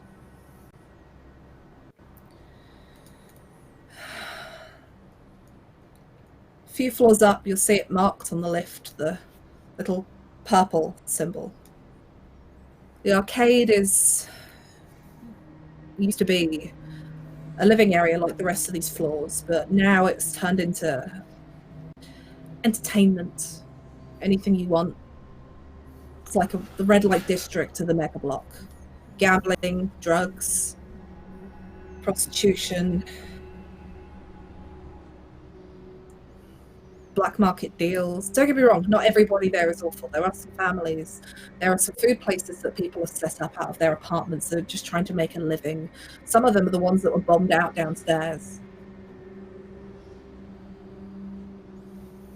So there's some places where they've knocked through walls to make viewing areas for watching stuff on the screens.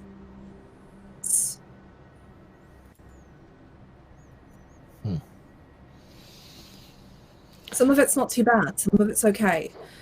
But I think that's where they took the bodies of the judges that were here.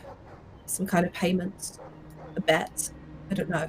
It's a sport in these mega blocks. Taking out authority, taking out judges, taking out other members of other gangs if they're not serving their purpose. The whole place is like a weird ecosystem, honestly.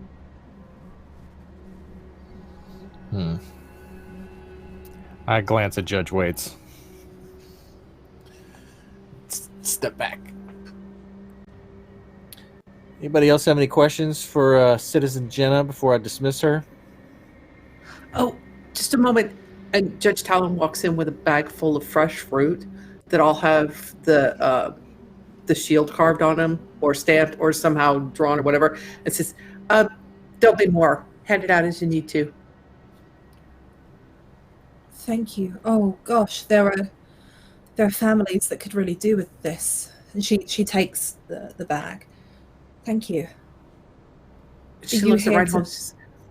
They bring in food. We bring in food. We take away their power. Yeah. The people look to us, not them. It's a good start. There are some bits of this mega block that are still locked down. The gangs make their money by starting industry in them, selling it out of there, running it between them. But you have to be careful. You can't just wipe out a whole gang. Another one will just take their place, or you risk whole sectors of Power. people.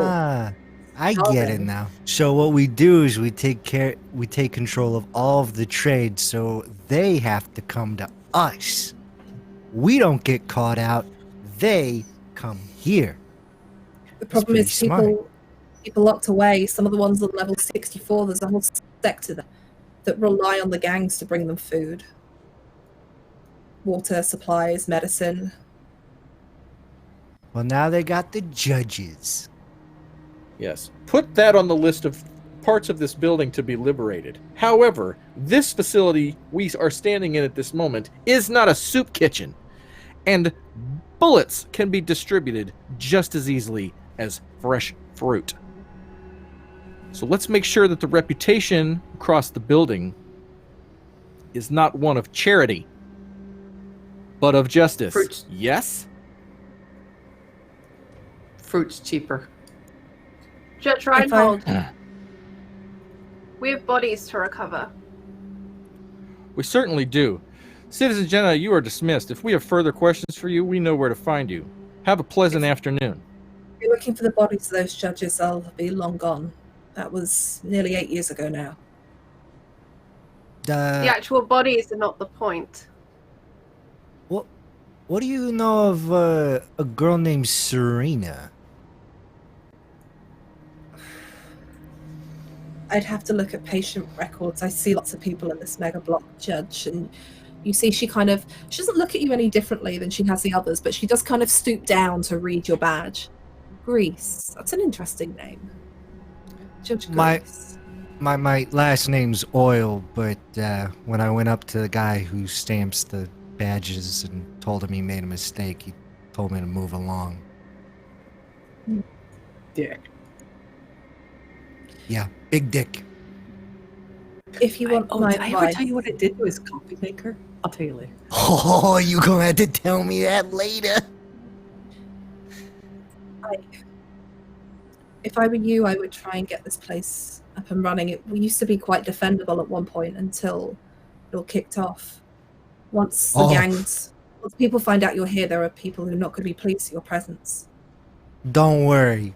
As soon as Talon and I get done with this place, this thing is gonna be an impenetrable fortress.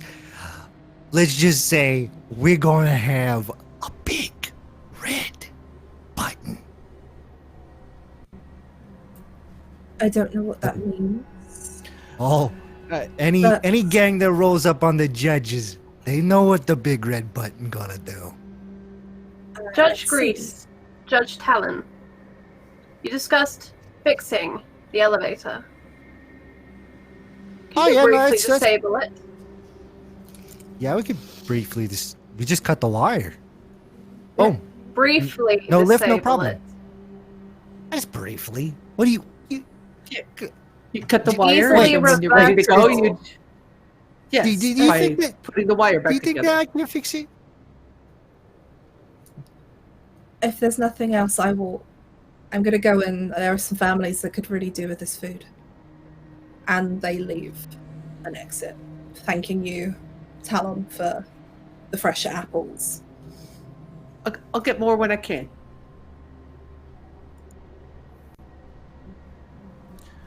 It's important for all of you to consider that the two judges who previously occupied this office and protected this block were outgunned in a very real way by local gangs.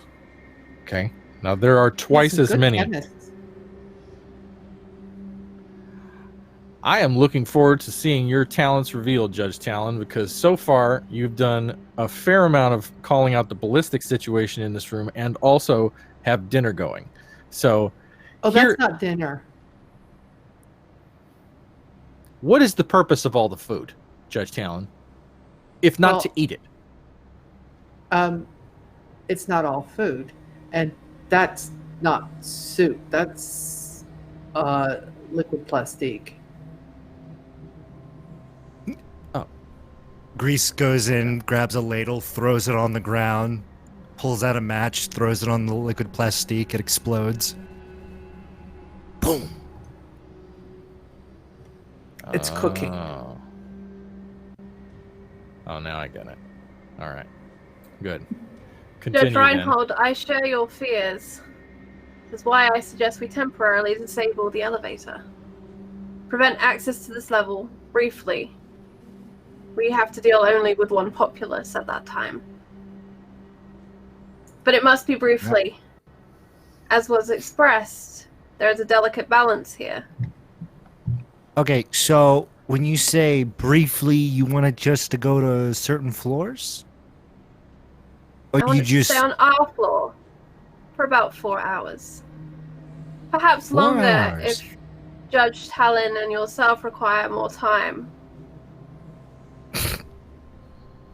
Oh, we can do. He goes and he picks up his toolbox. I only need 2 minutes. Well, time to get there, but the actual work is just going to take 2 minutes. I'll be right back. Yeah, I'm gonna need the refrigerator for biobomb. Ooh, biobomb. That sounds nice. Oh yeah, some of the stuff we were doing in R&D. Oh, it's going to be so good. It's going to be that's going to be good explosions. Judge Reinhold, Spores. perhaps it would Oh, be best if we spores. leave our colleagues to their work and we attend our own. There is much dissidence and a lack of hope. We should bring that and the law and begin. If your 20 minutes are complete. Yes, Judge Waits, I don't meditate again for another 4.5 hours. Yes, I feel like we need to take a turn around the town and maybe go upstairs and examine the perimeter of this arcade pleasure dome above us. It's my suspicion that the cage snakes have their runners move from their hideout above us and quickly descend into the arcade to sell drugs and make arrangements in a loud, common area. And I believe we need to be a very visible part of this security of this building, seeing as how there is no, this is my next question, there is no security in this building at all, right? Like there is no private security or anything like that? Not that Would you like the know blast of. doors? Grease goes over to the new lock and he presses the wrong key, and then out of like a little side hatch pops out like a little laser, and it starts to prime up like. I got that installed. That's about it. But there's gonna be more, so much more. But yeah, there's Please no... be sure to document the additional security arrangements you make. We should get on Just those don't put blasters. in the wrong code. Yeah, there's no private security that you know of. There might be somebody still responsible for some of the back end running, somebody who keeps the lights running, that kind of thing. The That super. may also be controlled by physically. The Big, equivalent of a superintendent, that could also be Okay. run by one of the prominent gangs. You don't know yet. so make Put him on control the list. room for that handles the sending of water, power through the pipes, monitors internal, external exits, pushes the buttons that drops the blast shields, blast doors, whatever. Where would that be?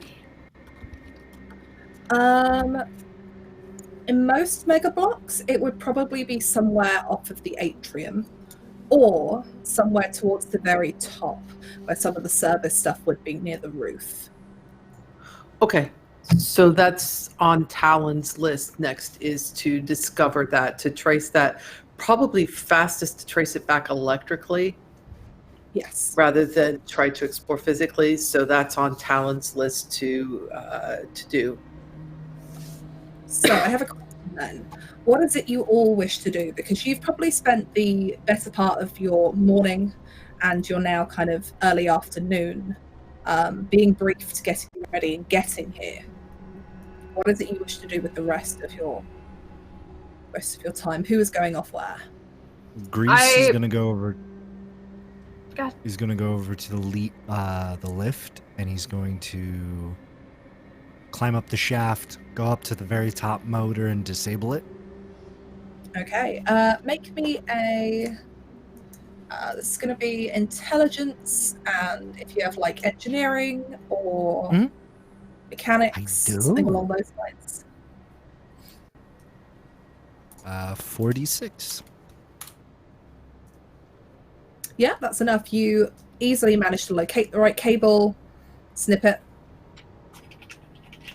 There is a ping. There's a little bit of a lurch from the lift, but otherwise, it's probably not going to work. Normally I fix things. Now I destroy beautiful machines. Oh well. I'll just fix it later. And he kind of like slides back down. What does everyone else wish to go off and do? I know Judge Reinhold, you wanted to go off with Judge Waits and have a walk around.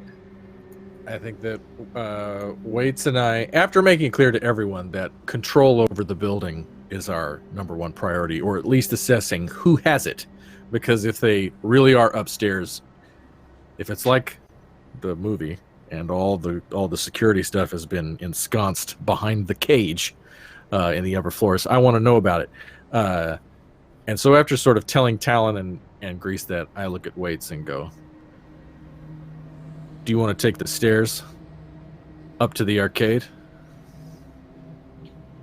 Judge Reinhold, I believe we should first patrol a loop of this level. Know the terrain here. And then ascend. Good idea. I got excited. I wanted to go upstairs and get a corn dog, but it can wait. Judge Talon is rubbing off on you. The difference is I was kidding. She's not. Let's take a walk. Okay, so the two of you make your way out of the refuge and take a walk around level 25. Are you looking for anything in particular, or are you just trying to make a presence? This is kind of in my head, it's like the old opening of the bill. We're literally just walking the beat and in pace and being present. I think we would be eyes open for graffiti and obviously any dangers, knowing that, people hit judges here. Yeah. But You have definitely just exuding, we're meant to be here. This is what we do. Watch us do our job. Yeah. It's like Rio Bravo with John Wayne, where they've got to take a turn around the town and just be seen. The law has to be visually represented by just walking around. Justice must be seen to be done. So you wander through the network of corridors that make up this level. There are some people that enter their homes and they see you. There are a few that just watch in awe. There are a couple of kids who probably have never seen a judge in their life that are just wide-eyed looking at you, looking at the badges on your chest, looking at the lawbringers at your side. There is more graffiti. There are a couple more of these snakes in cages. You see only one or two here, maybe in the whole level as you patrol it, of what appear to be wings, like feathered wings. They're not massively detailed. It almost looks like a squiggle at first, but you wander through. You don't see much. This appears to be very residential. There is somebody as you turn the corner to a corridor who appears to be inhaling something. They've got their back to you. They're standing outside a half-open door, and there's some conversation coming from inside.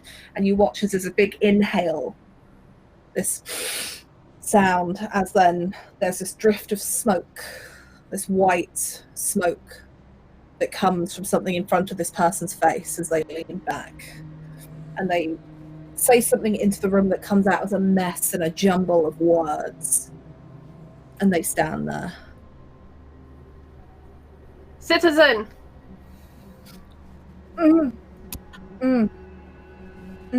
It's all right. Down. It's fine. As another inhale, as there's another puff of white smoke. Stop Citizen, what you are doing. Drop the ventilator and put your hands up. This person blearily turns around to you, looks at the both of you, looks back at what looks to be almost like the front of have you ever seen the portable oxygen ones? It looks like an oxygen mask attached to a small canister. Looks at that, looks at the both of you, and calls back into the room. I don't know what you put in this, but wow. And just looks back at you closer, takes a few steps forward. You can see the eyes are just drifting. They're trying to focus on you. Waits is gonna seize their arm and just pull it around the back just to gain a physical control, not enjoying the approach. They drop. As you move forward at incredible speed, you grab the arm, they drop this strange gas mask, ventilator-like thing as you put them up against the wall, this one's really realistic, as he calls out to this door.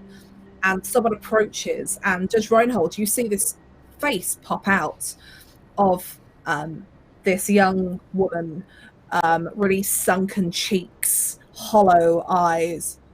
Shit. Shuts the door, pulls it tight, and you can hear this scrambling inside on the other side. Okay. Well, I know everything I need. While Waits, is the young lady putting up any kind of struggle with Waits? No. This person seems to just appear to be going on about how realistic this is.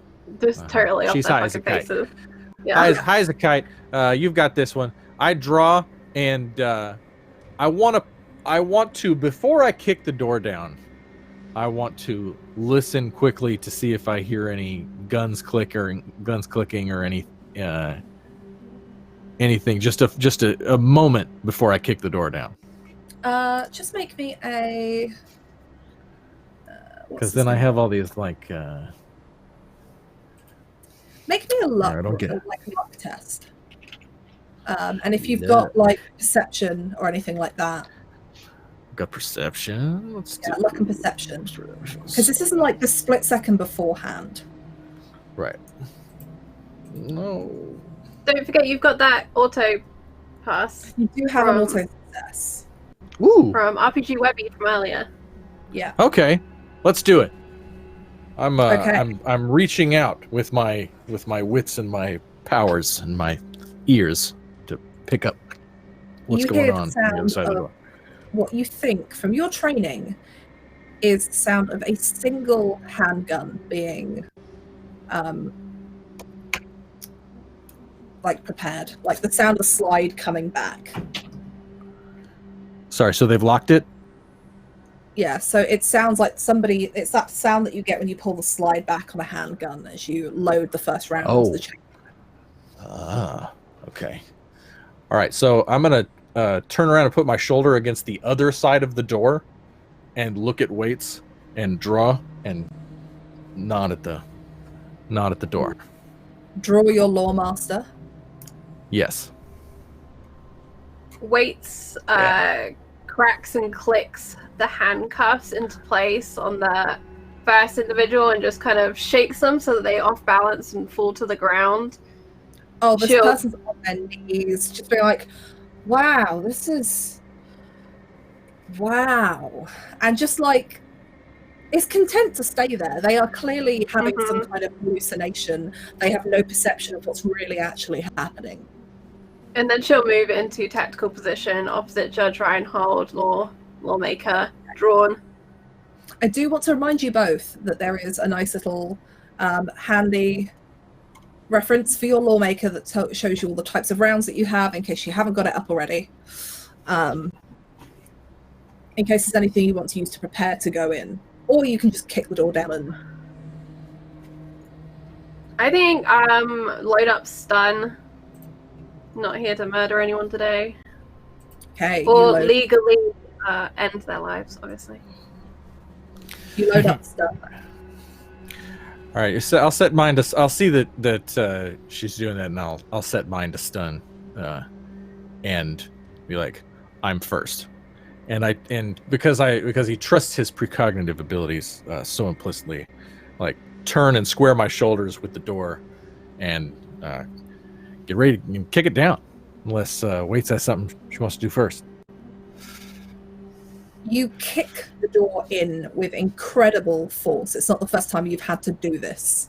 You kick the door in. You can see two people are at a table, and that's the scrabbling that you heard as they're pulling what looks to be more of these canister-like things with the gas masks and some of the canisters solo into a bag. And there is the woman with the sunken hollow cheeks who's got a handgun, and she pulls the trigger just as the door comes in and you're stood there. So I'm going to quickly roll for this. This is going to be against your defense. It's going to be against your range defense. Okay. I get a bonus to ambushes? Against ambushes? Yeah, I also have a Ooh. thing about being not ambushed, I think.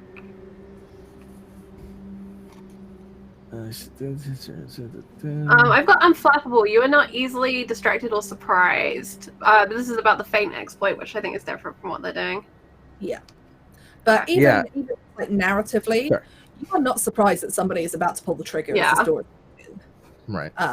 But she does get the shot off. It looks like she's been stood here, shaking with this gun in her hand while they try to clear away this merchandise. But not these guys. Does 10 hit your range defense, Judge Reinhold? Okay, ranged defense. So basically- 10? Yes, it does. It does. Okay. Let me grab up. Dare you? As So a shut on the first first episode. day! Travis! here we go. I believe in you. Don't die. As this gun goes off, and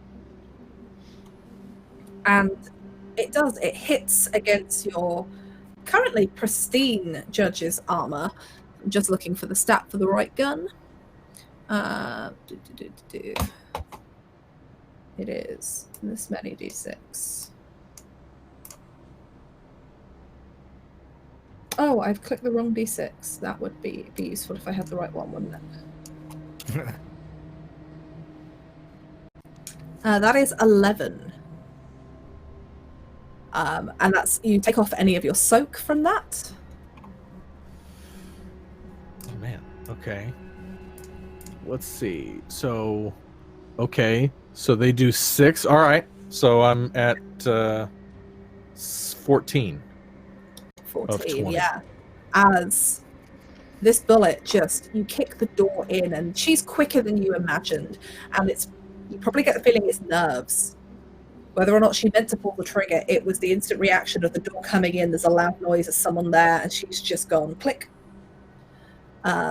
We are now in combat, so we're gonna roll some initiative. Let me just get up the thing here.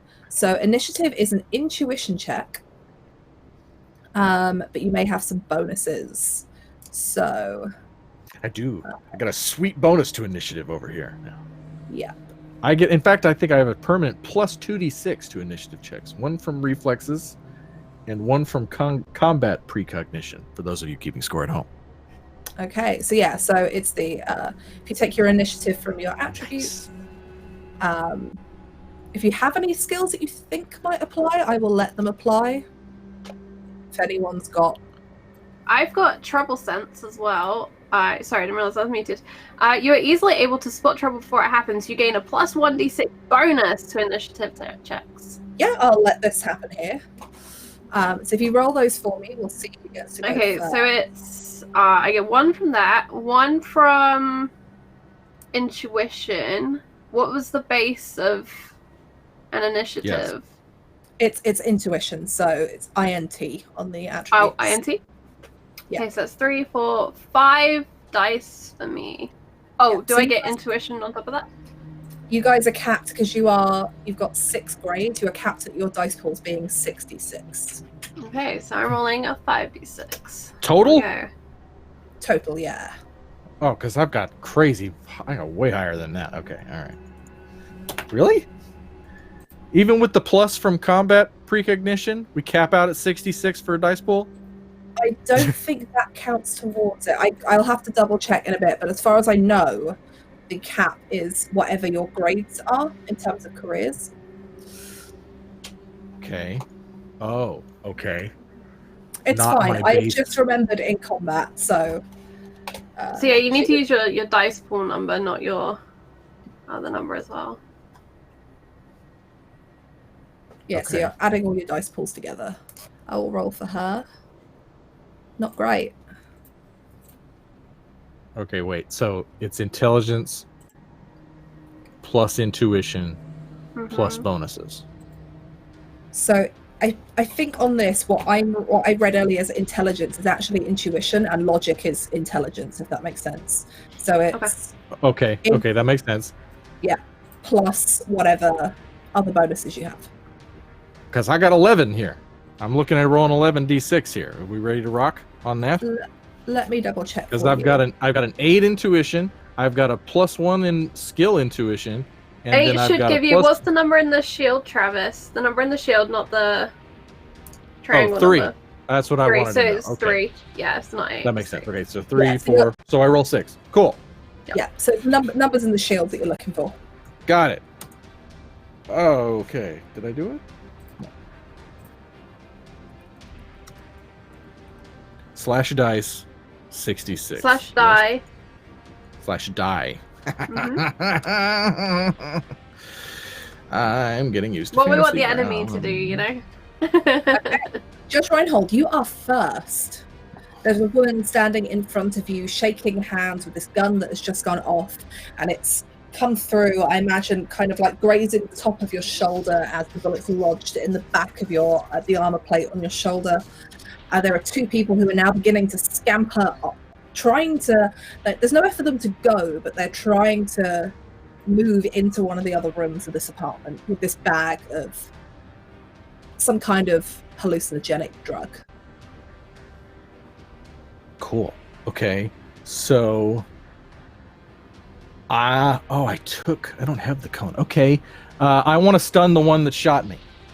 Okay, so to make the ranged attack test, it is going to be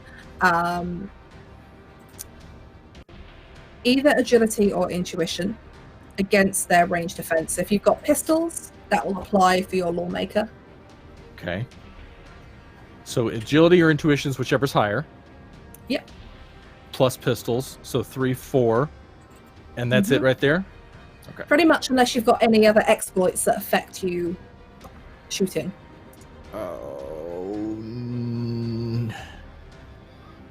I do get from feint, I get a 1d6 bonus to any attack. Oh, that's for melee. Okay, no, we're good here. All right. Cool. Yeah, that is going to hit her defense. So this is a stun charge, so you're rolling 2d6 damage.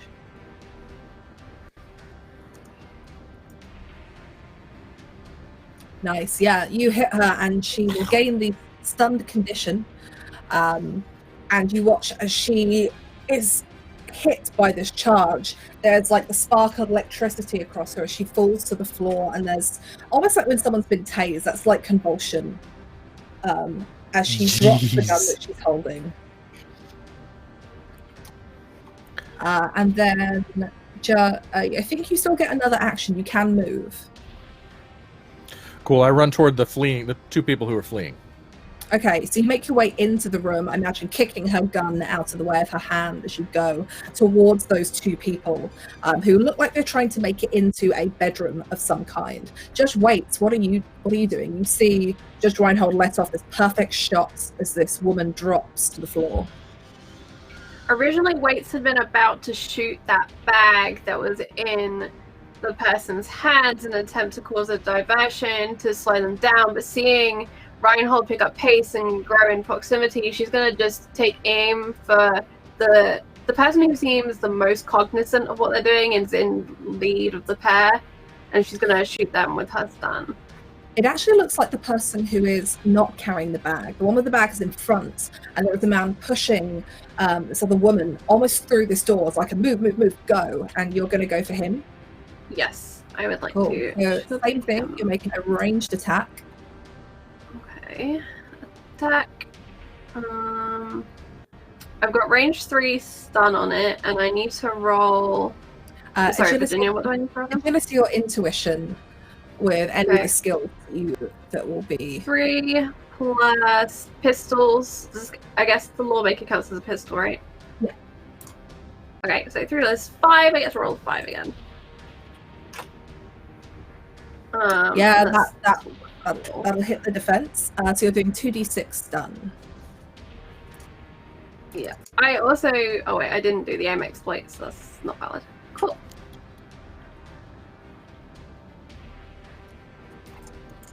Aim.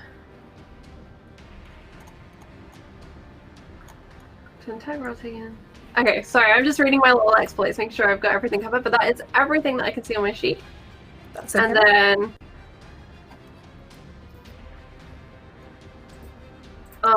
what do we need to do next? I'm very excited. I shot So someone. it's Very excited. 2d6 for your 2d6. damage. Perfect. Alright, cool. Oh yeah, I see what that is now. 3. 3.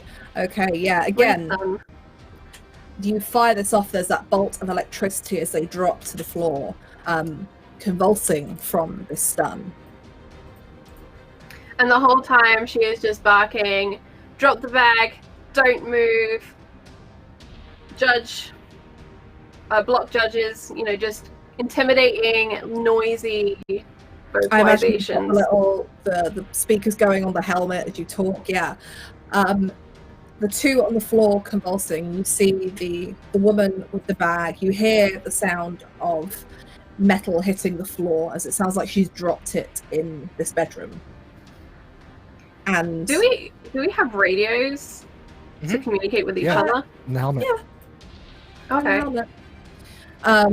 The two on the floor are still kind of the electric shock has gone, but there is still that aftershock. You can easily cuff them, and when you get to the bedroom, this bag is on the floor, stuff is scattered everywhere, and she is just shaking with her hands up. And Judge Waits just very audibly calls in an attempted assassination on the judge. Judge, Grease, please attend. And we give a description of the how. Okay, Judge Grease, you do get this call that directs you to somewhere within this level. As you wait, Judge Waits and Judge Reinhold, you have 3 people here ready for judging. All alive, all under your control. You can cuff the other woman if you like, but she is just standing there. Heads, just hands shaking, just looking at the floor. Just, I didn't shoot anybody. I don't have a gun. I don't have a weapon. I promise. Just... You are party to the manufacture and sale of contraband. Punishable by a very long time in the ISO cubes. What's drug possession and manufacture? I believe. Let's have a look at the criminal code here. Summon the criminal code. Summon the criminal code.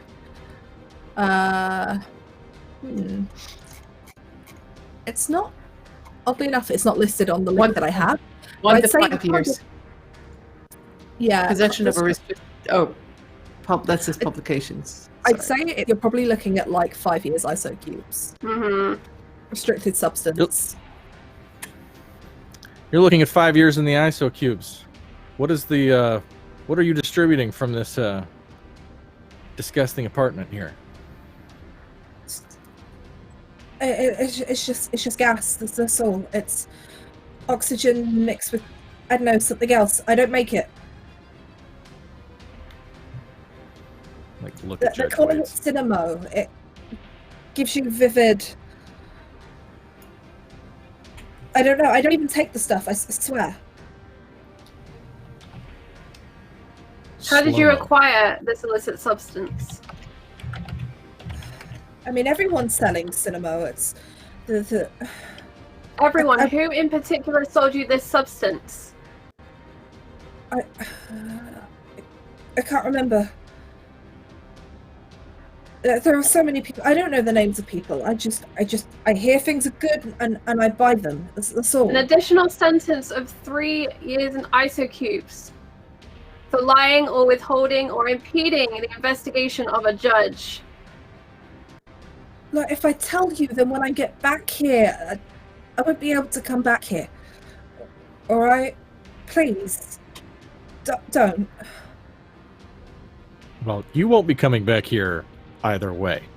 So I'm escorting you back to Citi-Defense for interrogation. The rest of these we'll let the other judges round them up. Okay, so you escort her back to Citi-Defense. And what do you sentence for the other 2 here? Same charges? Although I leave that up to Waits. So you've got somebody else for drug distribution and somebody else.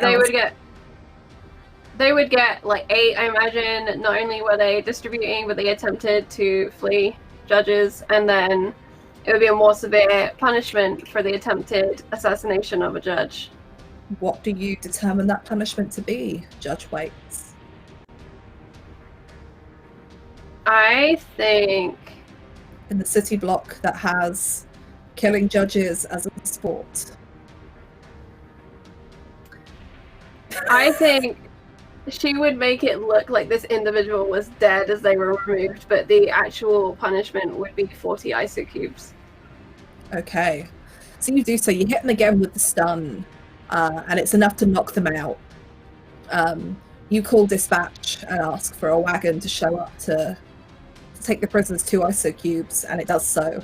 And people are looking, people are watching out of their rooms as these people are carted off, and presumably what looks like one body is carted off, and there are whispers and there is talk, and when it's over, people head back inside, and the level is slightly quieter than it was before.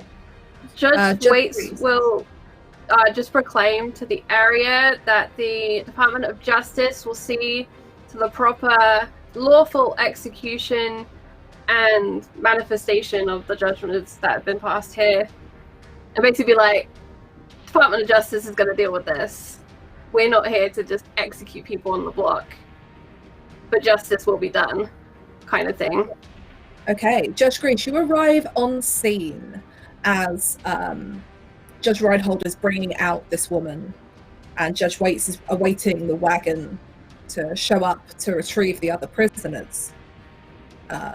You arrive here, having been interrupted from whatever duties were going on. You can see these canisters spilled across the floor. I'm going to very briefly, though, quickly jump to Judge Talon. As Judge Grease has left, have been called out by Judge Waits on reports of narcotics and the attempted murder of a judge. What are you doing back at your little Citi-Defense base? Keeping an eye on the soup on the stove, as well as plugging into the finding a working computer outlet, something that she can plug into that will connect her into building services. You trying to get it. You can easily get the computers here up and running. They are already connected into that for you. It takes a bit. You have to tinker. Some of the panels were damaged by the explosion that went off here many years ago, but you get most of it back online. Okay. Getting the resetting passcodes to drop the shield, the bars in front of the doors and windows, that type of thing. And then trying to see what can immediately be taken control of, what systems they can get into and immediately take control of or take back, and then where the rest of it leads, where it's follow the trail. Okay, make me a logic, and if you've got computers here or anything to do with systems as a skill.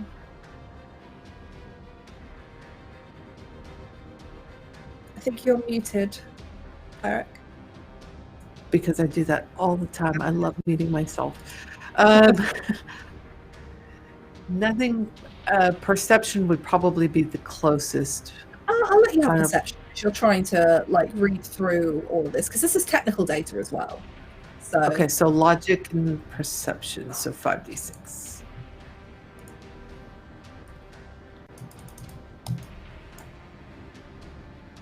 Yeah, easily.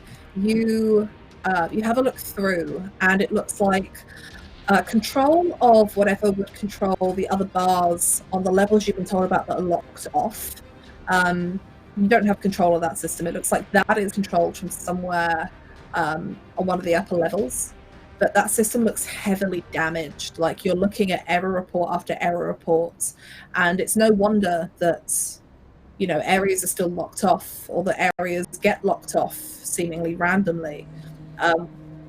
That's a big job. That's not an easy fix. That's something that you'd have to, tear half the mega block open to repair.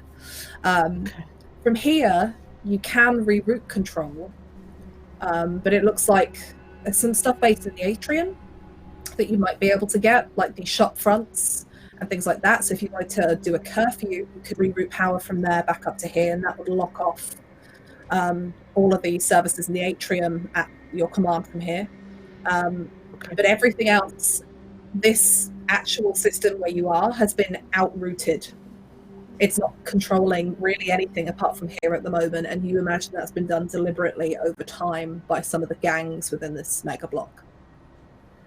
Okay, and what would it take to get at least one of those systems back? You would have to go to wherever it has been routed to and unlock it so you could do it. Does that include the elevator and the lift? The elevator and lift you could probably do. That doesn't appear. That just appears to be on a general control. No one's taking control of the elevator as such. But if you want to, you can attempt to wire that in. Talon's going to take control of the lift and is going to block off. I think it's level 59. 59 is you already know. No one can get out of it. It's just stuff passing through. It's going to be difficult because the electric cables to the lift have been cut so that nobody else can use it at the moment. But you can actually attempt it. She wants to block off everything from 55 to 65.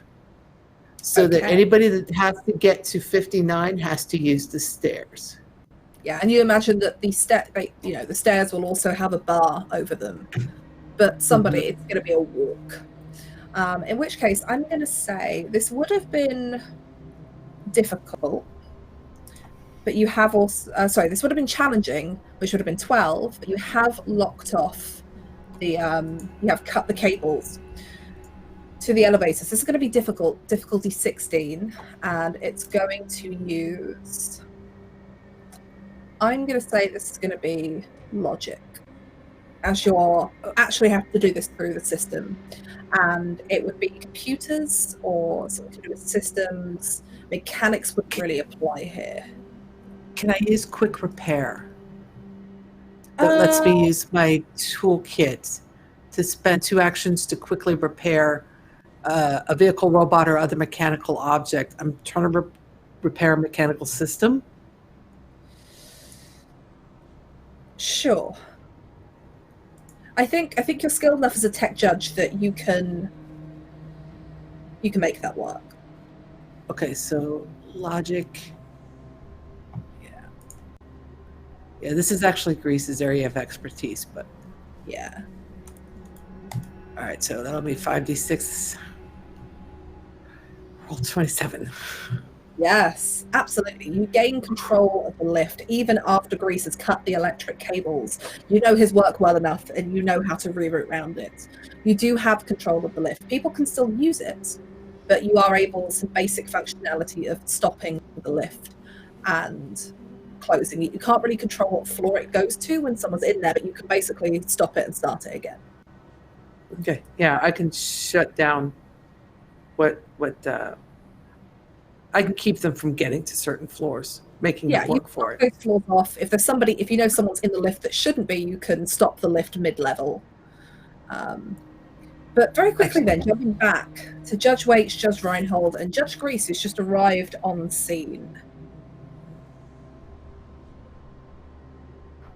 Is it safe to come in? That voice. Judge Grease, glad you're here.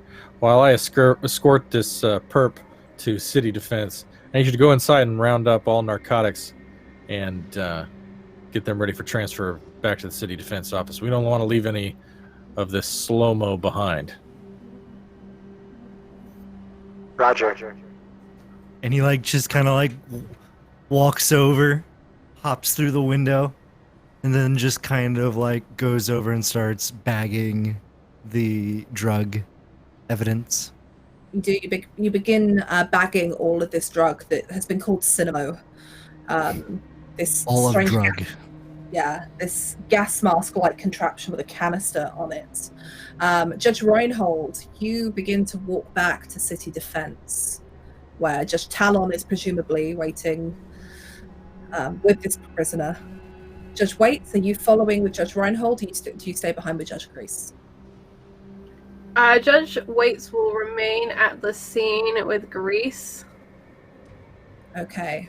As we still have 2 perpetrators, I believe, in here. We have 1 outside of their head and then 1 in here. Yeah.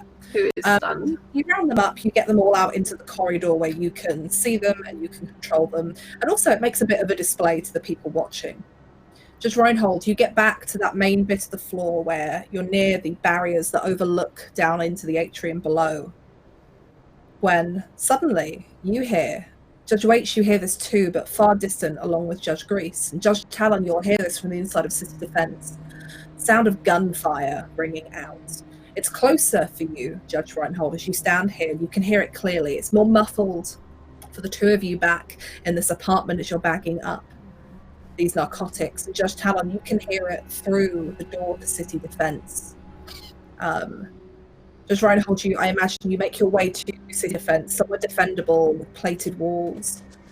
And as you're halfway crossing this atrium, the gunfire gets louder as if it's coming from a level above and slowly coming out into this central bit which overlooks the atrium, as you can see the muzzle flashes now on a couple of levels higher up where you can't make out the face because of the barriers. But then the muzzle flash, which you think is a muzzle flash, isn't a muzzle flash. It gets brighter and brighter, and closer as this bolt of what looks like you can only describe as fire comes rushing past you. And as you're making your way to Citi-Defense, you watch as it impacts at the door, the sound of metal splintering inwards. Judge Talon, you don't see this because the door's shut. There's no window out onto the block. But suddenly something is caving in the metal, and as you look round from the kitchen, there is a bright flash as some explosion goes off in that room. Masonry falls. You are blinded for a moment. Outside, Judge Reinhold, you can see where the front of the window, where that plating was, where there would be a window, is caved in and ripped open. There is smoke and dust piling out. Judge Waite and Judge Dreesh, you hear the sound after the gunfire of an explosion, a large one. You drag the prisoners you have locking up the apartment, making your way back to the main atrium where Judge Reinhold, you are there with this prisoner. And your Citi-Defense, that central window section covered by the metal, is caved in from some kind of propelled explosive. Judge Talon is not with you. Judge Talon was inside Citi-Defense. And I think that is a good point to call tonight's session. Oh, jeez. Jeez. Wow, thank you so much, Virginia, for this first inaugural Judge Dredd session. Well, before we do our wrap up, though, I want to get a poll underway because we need to decide Judge of the Week. So, Virginia, if you'd like to do your outro, I'm going to get that poll ready to go. Everyone in chat, get ready to vote on who your Judge of the Week is. So I will tell chat quickly, Judge of the Week. I think we said this week somebody would be getting a skill point, a free skill point to add to one of their skills, and a point into one of their defenses. So your Judge of the Week will get a little bit of a bump to their character. So please vote when Charlie puts the poll up. But yeah, I wanted to let you guys get your bearings a little bit in this mega block before it all went bad. But you have been spray painting your lovely Department of Justice shields on a lot. And it looks like perhaps the Cage Vipers have noticed. So thank you, chat, by the way, for voting for the Cage Vipers. I had 3 different gangs that I prepped for that all would have done different things. But you did pick probably the most volatile of all 3. So, but hopefully everyone has enjoyed that. Should we go round? Let's start with you, Eric.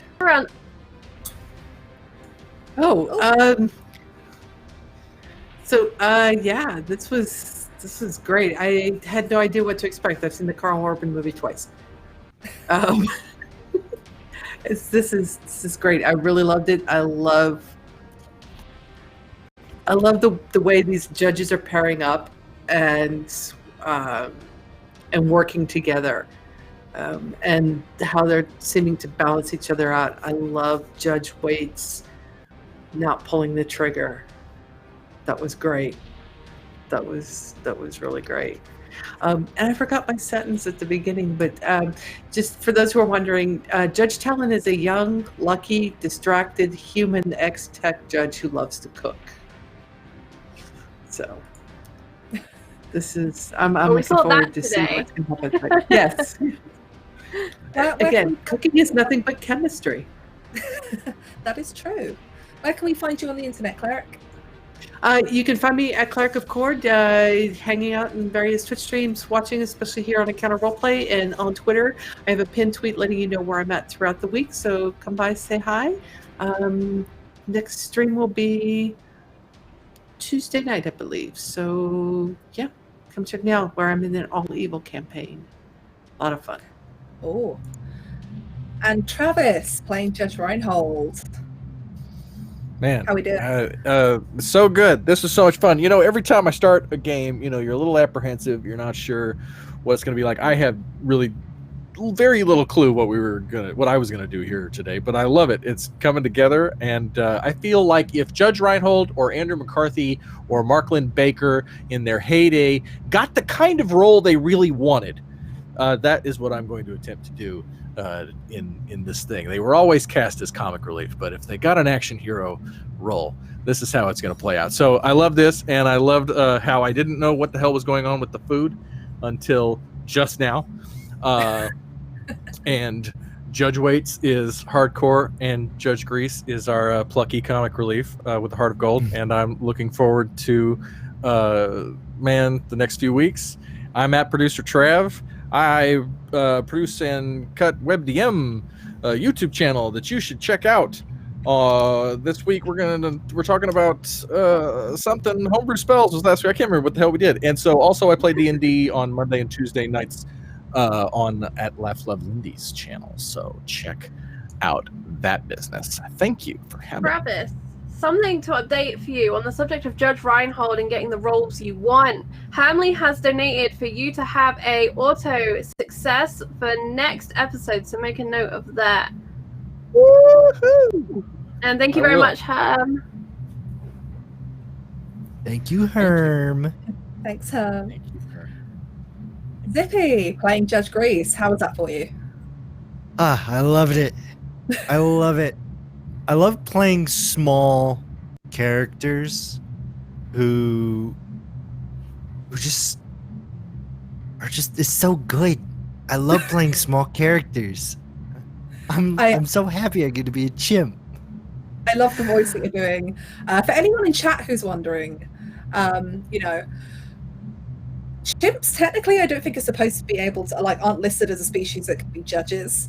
But then Zippy asked me and told me this concept about this chimp and movies. I was like, yes, let's do it. Let's have a chimp judge. He's a little chimp who watched a lot of movies, because in the books it says they watch a lot of gangster movies and they talk with a 1920s accent. And I was like, oh, this is great. This chimp has seen all of the action movies, and he's like, I'm going to be a judge. And it's like a whole Bright situation. It's the diversity hire.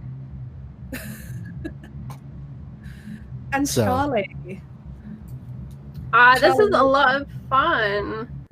I obviously watched all of last season, which you can check out right now over on YouTube. If you are missing Judge Judy, Judge Kane, and I forget the others, but they were amazing. Go and check them out on that list. We will be back obviously next week. But Virginia, thank you so much for such a wonderful introduction and for being so patient with questions. As when I get excited in combat, I very rapidly forget everything I've just been told about it.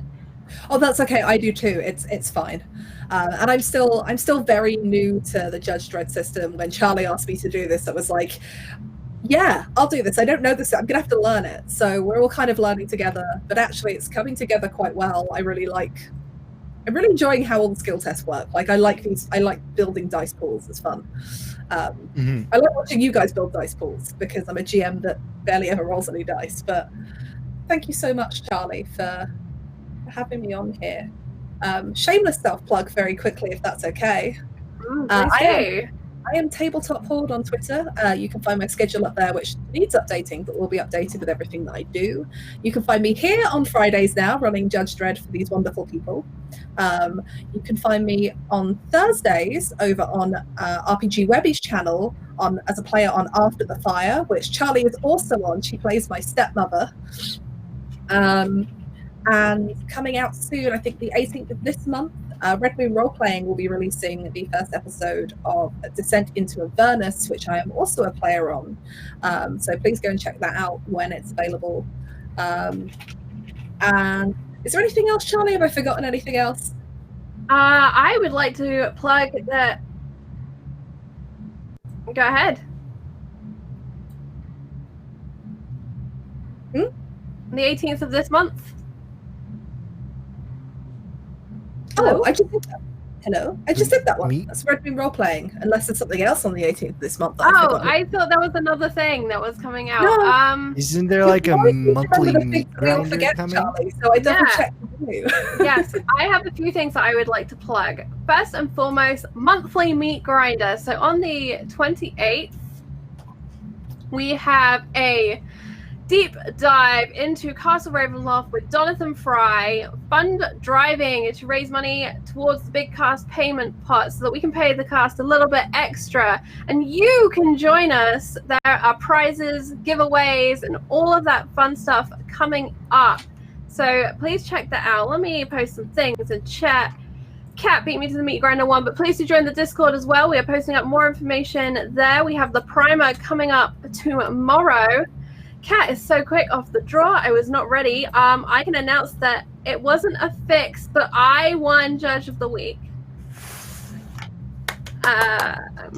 Yay! Sure And you did. You need to let me know what Rigged. skill you want to bump up and which of your defenses you'd I like to bump up. will. I will do that for you.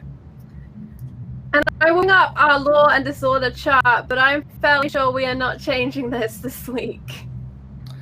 I think that you can have one step, because you've made a presence, like you all actively went out, especially Judge Talon, in spray painting that logo everywhere, and you've busted a fairly decent like sized lot of narcotics, but you've made a presence. So while you're not necessarily bringing lots of law in terms of locking up the bad guys, you've got some people worried, which will probably affect a little bit in how people act. So yeah. Look at Sweet. us. We did it.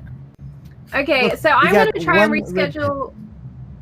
Yeah, I'm going to try and schedule a little rerun right now so that you can watch last night's premiere of Unhallowed Metropolis if you missed that. So bear with me once we end this stream. I want to say a big thanks to chat, particularly to RPG Webby and Hamley for their donations, and to all of you who have been chatting away, including Black Cats Gaming, Hippie Killer. There's been so many people in. Thank you so much. It has been great to have you.